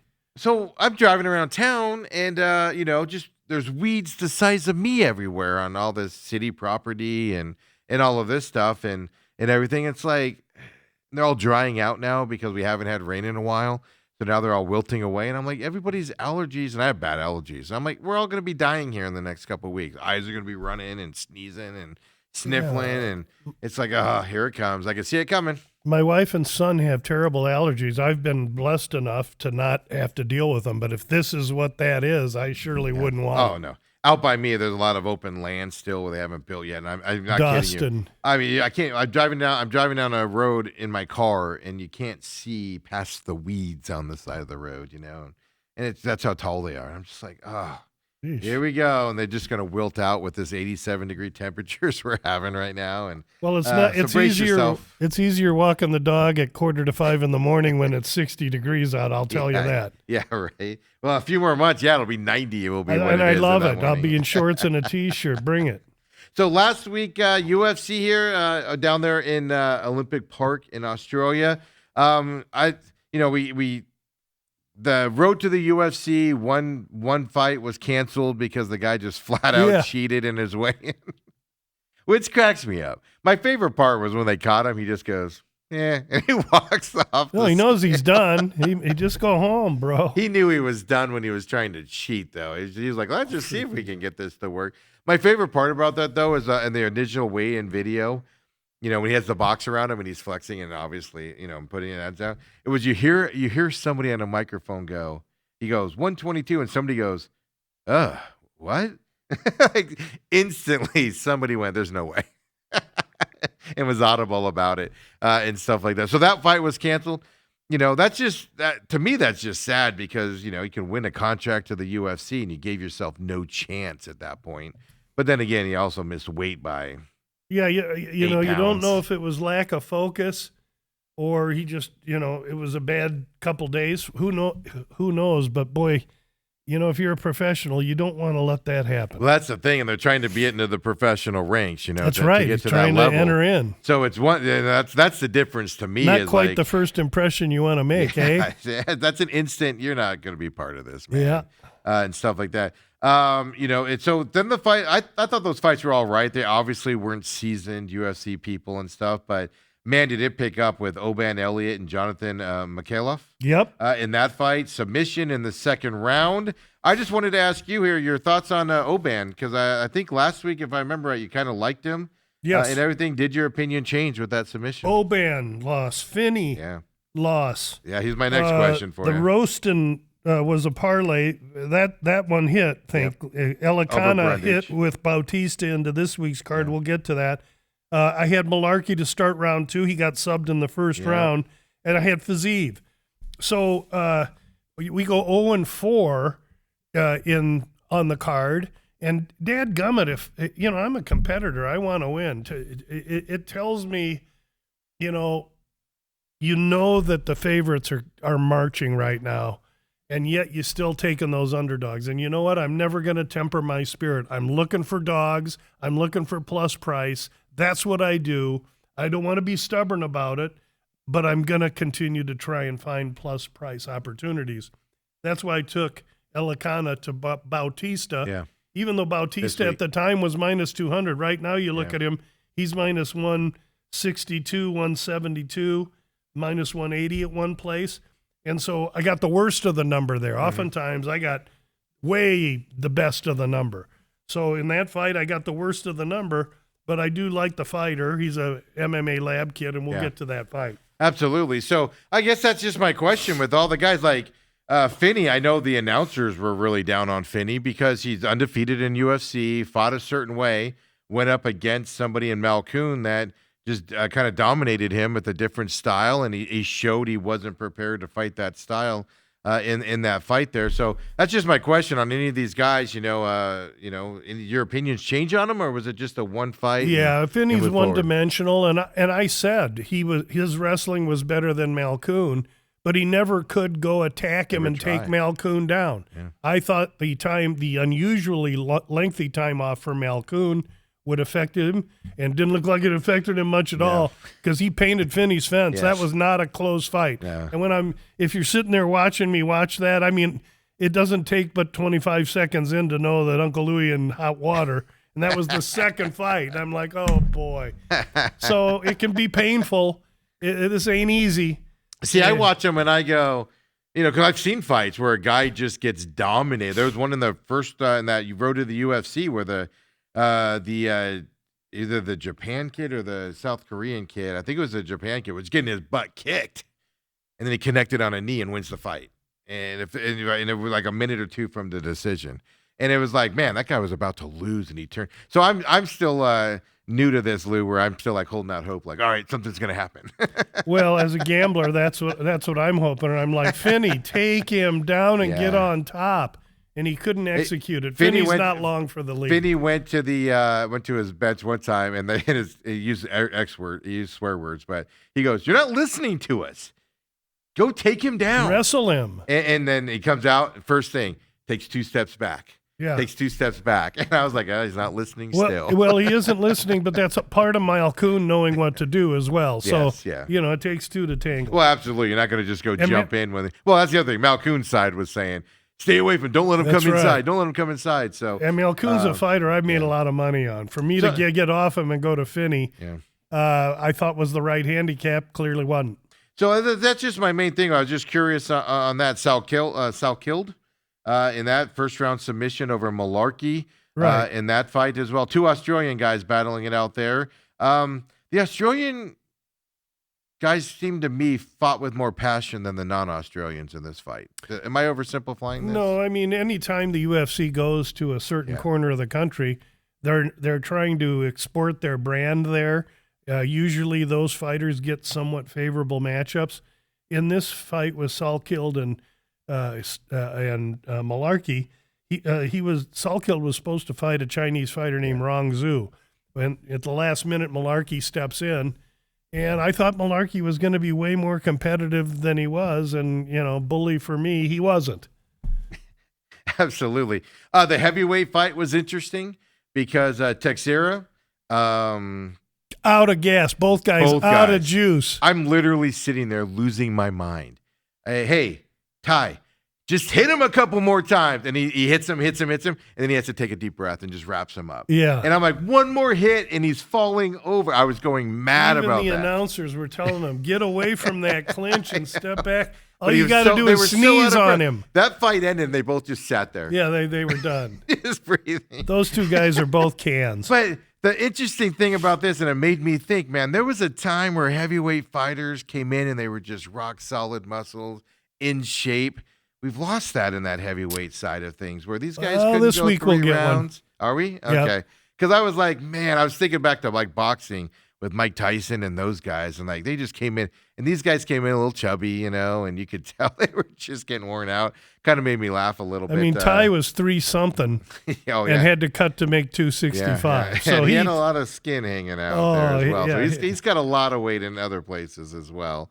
But then the big one here, Saint Denis. I mean, you said he's a warrior. We've seen him fight before. He impressed me hugely in this fight.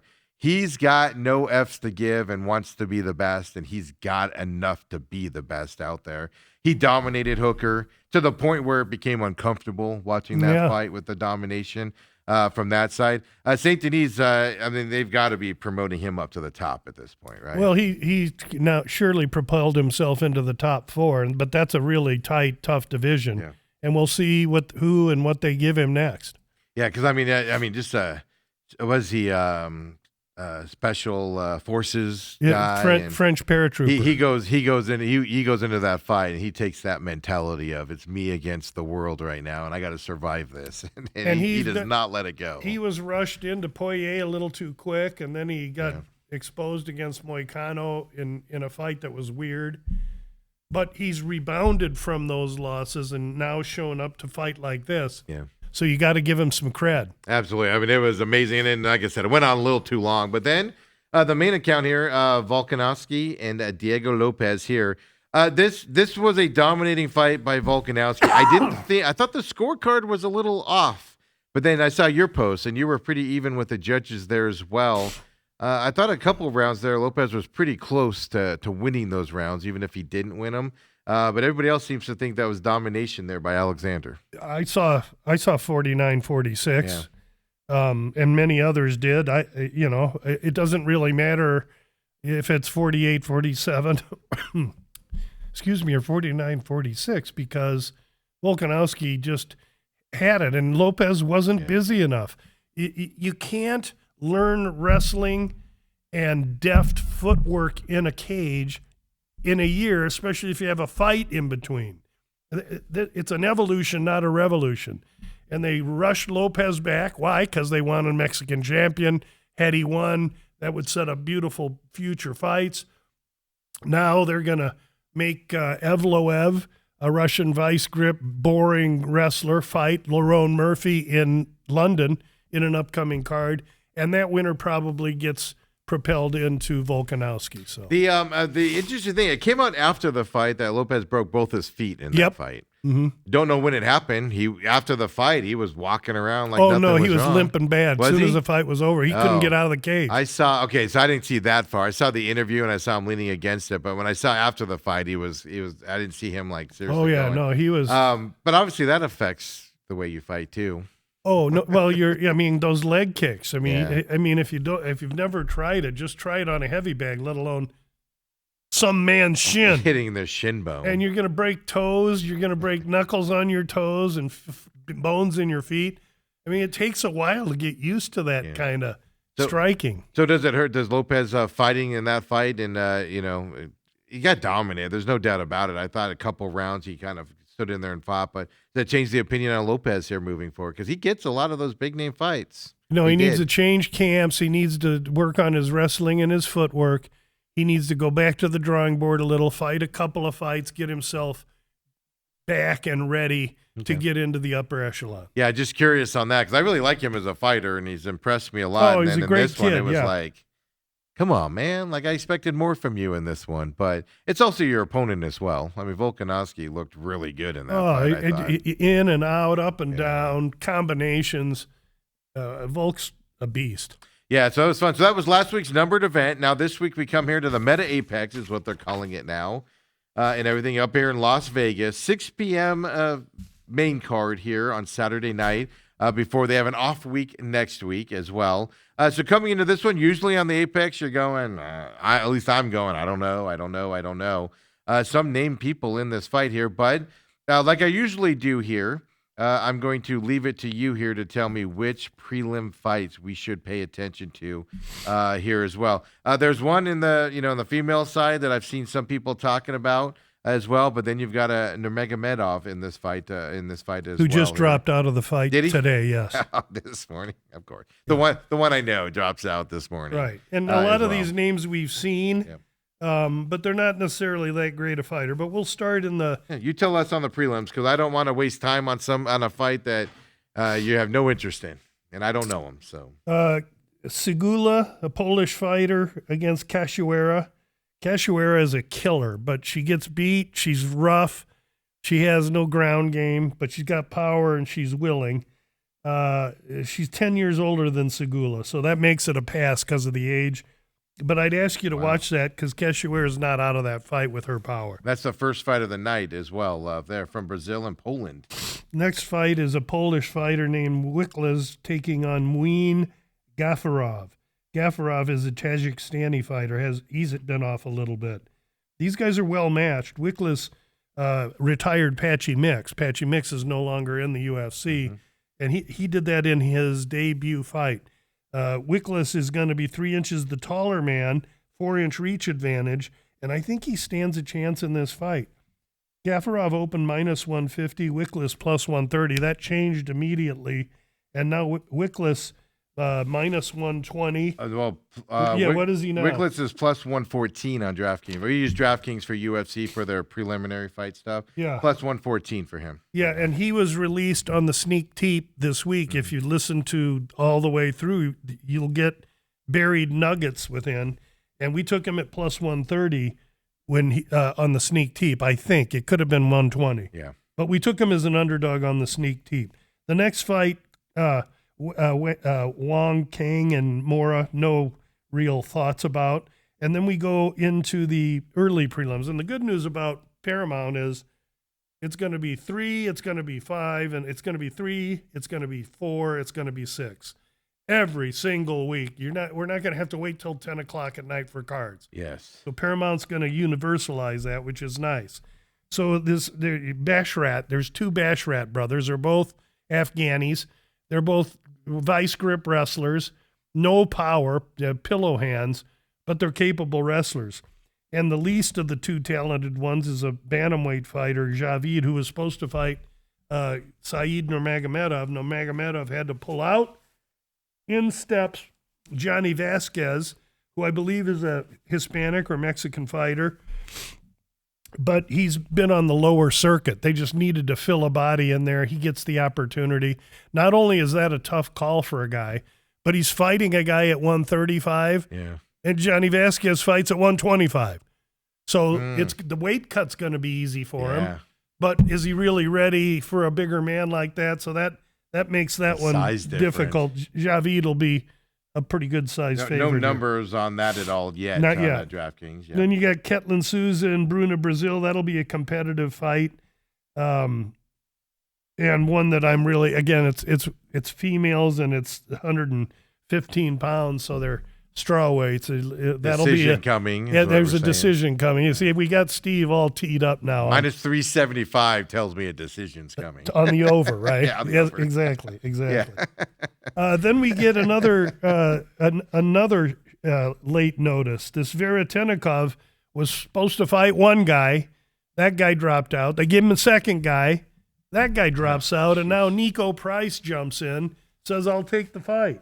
Nico Price is a gamer. He's got like six kids. He'll fight anybody anywhere because he's a professional prize fighter. He goes home and there's little birds in the nest with their mouth open. They want worms.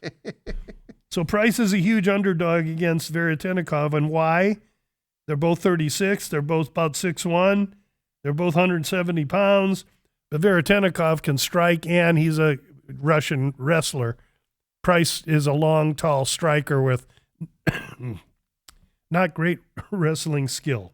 When they do these replacements, they generally trying to find the replacements that are close to the fight, I'm assuming. So like these guys They're might trying be in to find Vegas. a warm body that'll step into the Okay, ring so and it fight doesn't the other matter. guy. Yeah, so they don't. Yeah, I mean, They'll travel. We'll travel. Price lives in Florida, so he Okay. went to Vegas for it. And usually what'll happen is before a card, guys will call and say, "Hey, listen, if somebody drops Yeah. out, call me. I'm ready." And the UFC really, when they have it coming, I give it to them.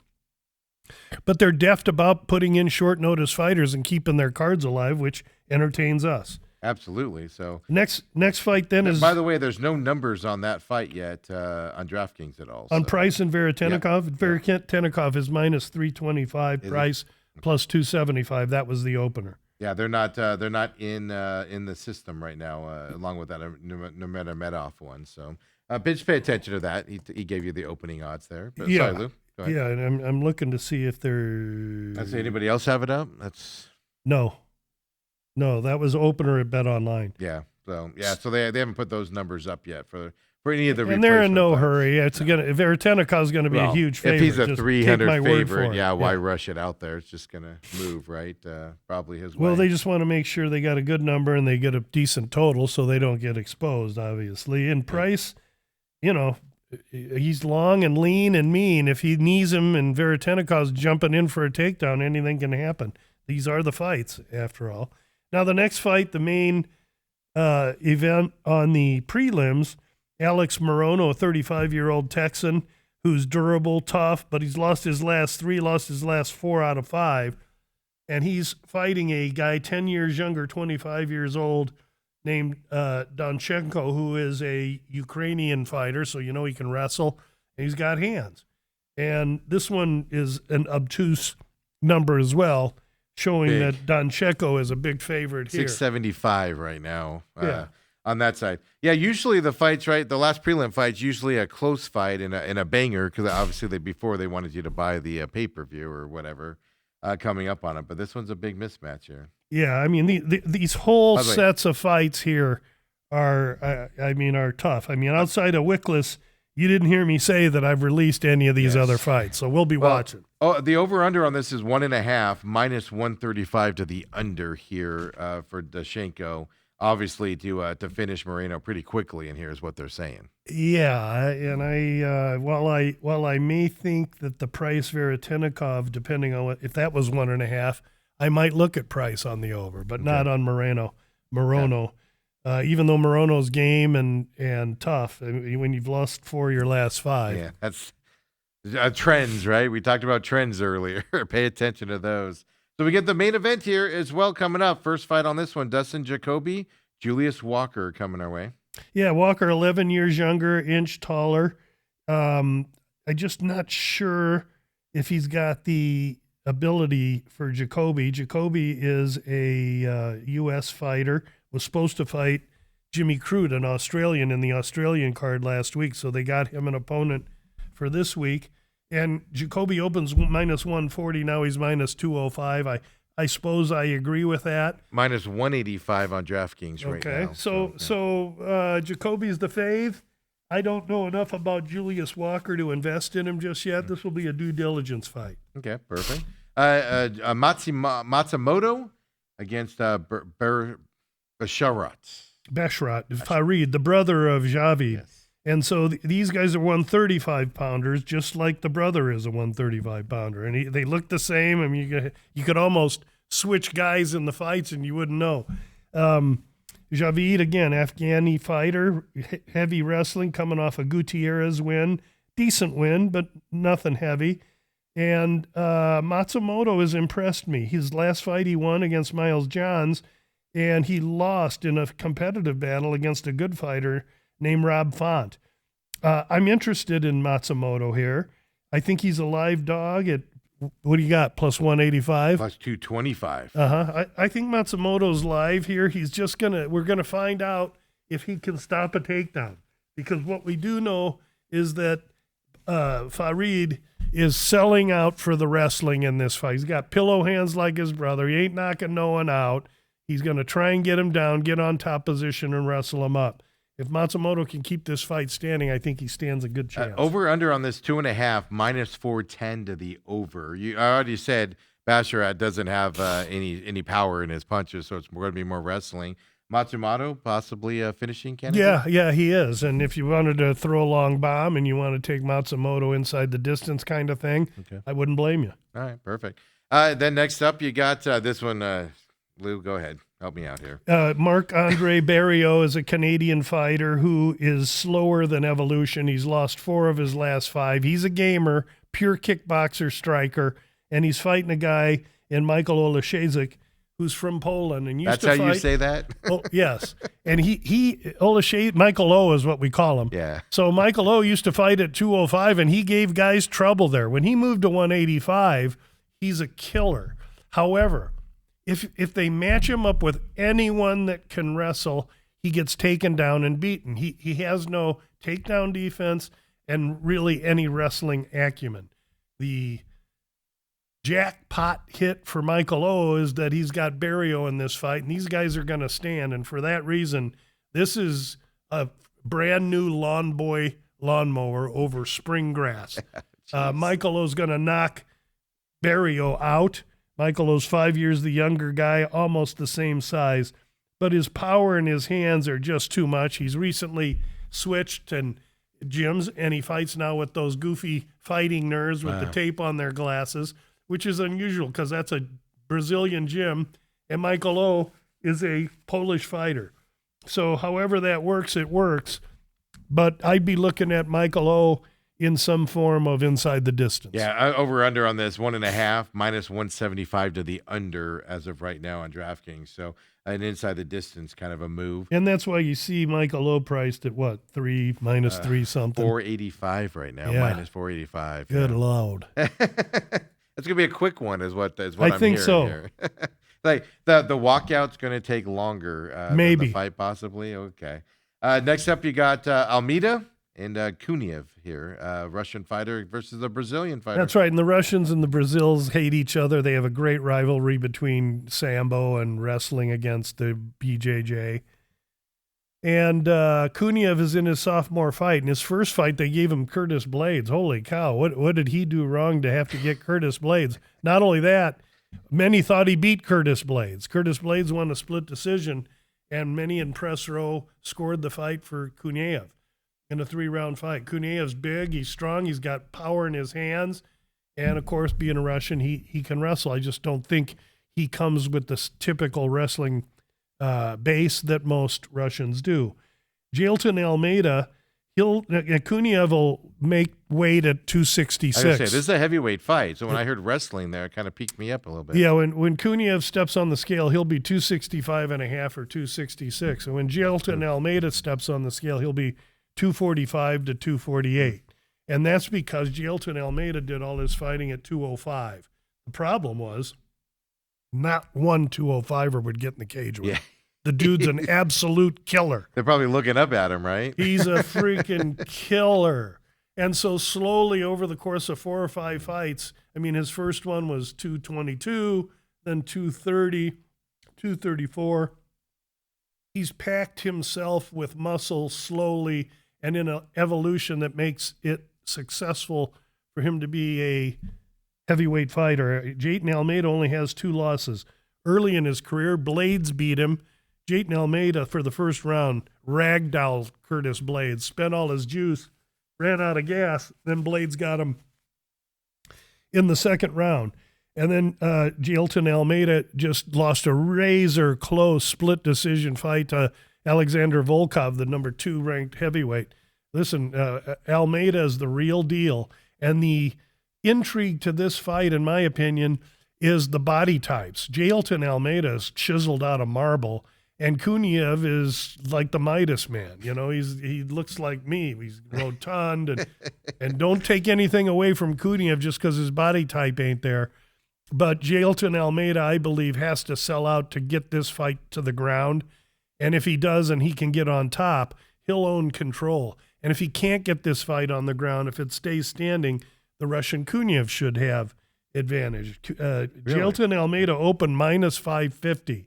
He's now minus 150. 155. Yeah. That's a big drop. That's a big drop. And so there's a lot of people on Kuniev, which in turn creates great opportunity to me on Almeida. Yeah. I've already released him. I like Almeida. Over under in this, over 1.5, minus 140. Does that have a lot to do with the wrestling side of it? Yeah, it has. Could be extended a little bit? I think that's a bad number. I don't know what it has to do with. I can tell you what it does have to do with is the fact that I think it sails over.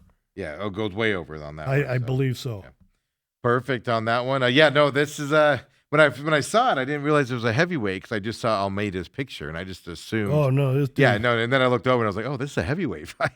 This Almeida, he's talented. He's just undersized. It's gonna be a big different side here. Then we got a flyweight going down to Albazi and a Japan fighter. Yes, Horiguchi. Thank you. And Horiguchi was in the UFC before, and the only guy he beat him was arguably the GOAT of flyweight histories in the history of the flyweights, who was Demetrius Johnson. Horiguchi went to other circuits, has done well, and in his last fight, he dominated. This Horiguchi's a bad hombre. Albazi has had a lot of time off. He was originally, his last fight was in November of 24. So he's had some injuries he's had to deal with. There's inactivity. Inactivity makes me scared. And I just think Horiguchi is on a direct path to a championship shot. He opened 220. He's now minus 345. Yeah. It's a big jump. Yeah, it is a big jump. And Albazi, I think, makes it to a decision because he's tough, he's durable, he's talented. I just don't know what he has for Horiguchi. Yeah, over under 2.5, minus 260 to the over. So yeah, the decision looks like smaller guys. Yeah. That's the thing. Flyweight. It's amazing how small the flyweights look, and the Apex is still the smaller ring. It is 25 They haven't changed that at all. So those guys won't look too ridiculous. And those big rings, those small guys. Sometimes it's unbelievable. So much room. But there's still going to be plenty of room for him in this case. Okay. Then we, of course, got the main card, which you did a big release last week before last week's fight in this. Mario Bautista against Oliveira here this weekend in the main event.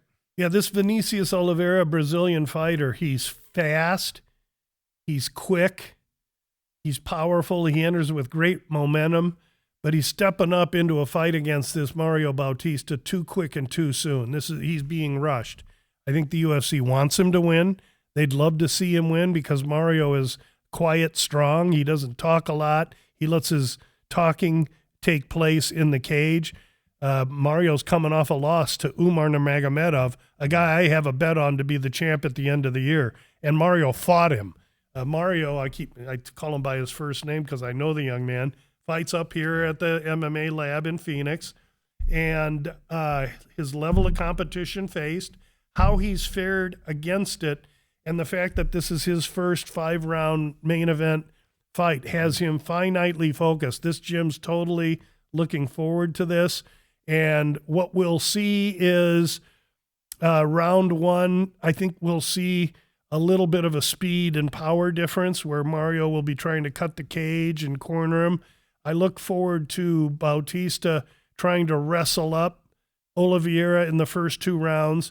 And rather than give him room to strike and kick, force him to defend wrestling, get off the cage, and use his energy, precious energy, to get Mario off of him. And then, excuse me, as we evolve into 3rd and 4th round, Mario going to open up on this kid. I think it's 4.5 over minus 135. Minus 145 right now to the under. Yeah. To the under? Yeah, to the I under. believe in the under, yes. I believe Mario going to finish this kid just by taking him deep, tiring him out, and giving him a PhD in MMA. Yeah, minus 145 right now, 4.5. Like I said, we use DraftKings. Just somebody messaged me and said they get confused. UFC open. It's the lines with UFC is easier on DraftKings than on FanDuel this early in the week, and Well, then it changes this and you weekend. So that's people- why we do that. And you people asking, you should have, if you're betting these, you should have 1 or 2 or 3 places Yeah, that you shop where you around. shop that you can get an extra dime or 20 cents if it's available. Like on DraftKings, half the fights weren't even listed here last night when I was looking at it. And DraftKings had them all on there, except for obviously the replacement ones here. But so Batista in this fight, MMA Lab up there. Yeah. Not worried about it being a 5-rounder. You think he's going to finish him early, but no worried about No, tired. Or I think anything he's like going to that? take him into the 3rd round and suck him out, and then he's going to have a field day with him. Perfect. And of course, you did that release last week. That's why you follow him at Gamblu. Well, you got the first part Yep, in we got Elicana that one at done. minus 278, and with Mario at the time minus 200, we've got 2 units to win 2.16 units. So this is a big move for us. We'll be looking for Mario to fight well. Mario's looking for Mario to fight well. Oliveira is looking to steal the thunder and take all that momentum from Mario and use it for himself and propel himself up the rankings. 135-pound fighters in the small cage should be a great fight. My last question is, he fights up there at the MMA Lab, and he has his own crew guys, right? Or I call them crew guys, but cornermen and stuff like that. Do they just rent the space at the lab, or are they? How does that work up there? Is it just, hey, we or is there trainers up there at the lab separate from his corner guys and No. stuff? Or No. The MMA Lab is run by a guy named John Crouch, who's like a 5-level Brazilian black belt under Royce Gracie. He's like most pedigreed guy in the country. And he has his team of coaches that teach that gym. And when you go there, right. It's funny. When I was a kid, I needed a coach that would grab me by the face mask and scream and spit in my face. That's how John Crouch is not like that. He's like their father. He rarely if he raises his voice, it's odd. He consults with them. He's their father figure. And I'm going a long way in saying that when you show up at the MMA Lab, you're fighting in a family. It isn't really a gym. And when I went there last week, there were 1 or 2 guys of well-known name that were there. And I was like, hey, is that Zalal? And he's like, yeah, he's taking a look. So these guys, especially if you're 25, 35, 45, meaning 125, 135, 145, there's a niche at the lab for that size fighter.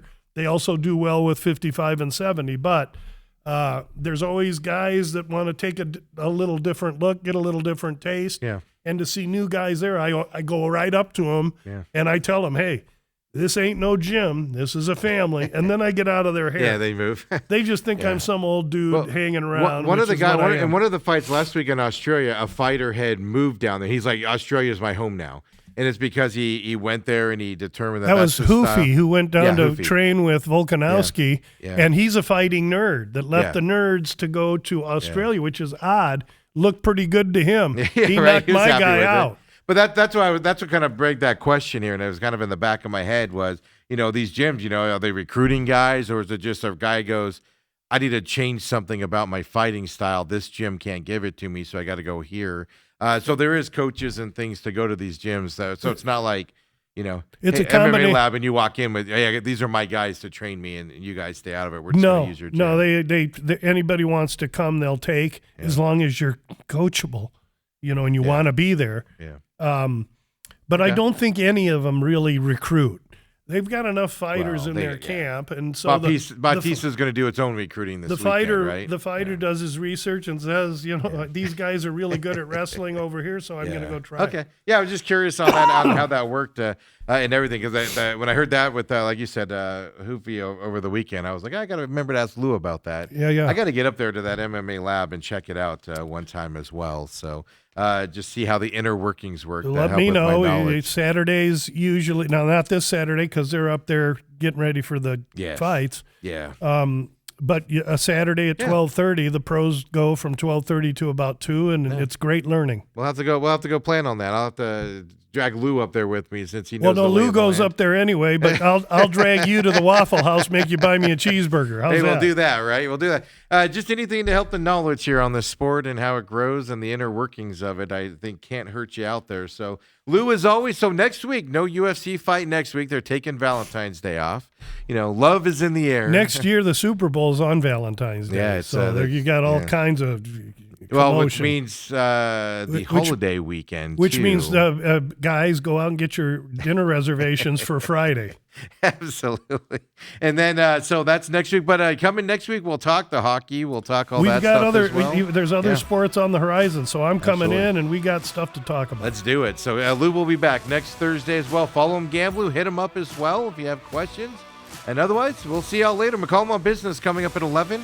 And otherwise, we'll be back tomorrow. Super Bowl Talk with Dale will be back tomorrow as well, folks. See you then. Thank you for joining us. The Main Event.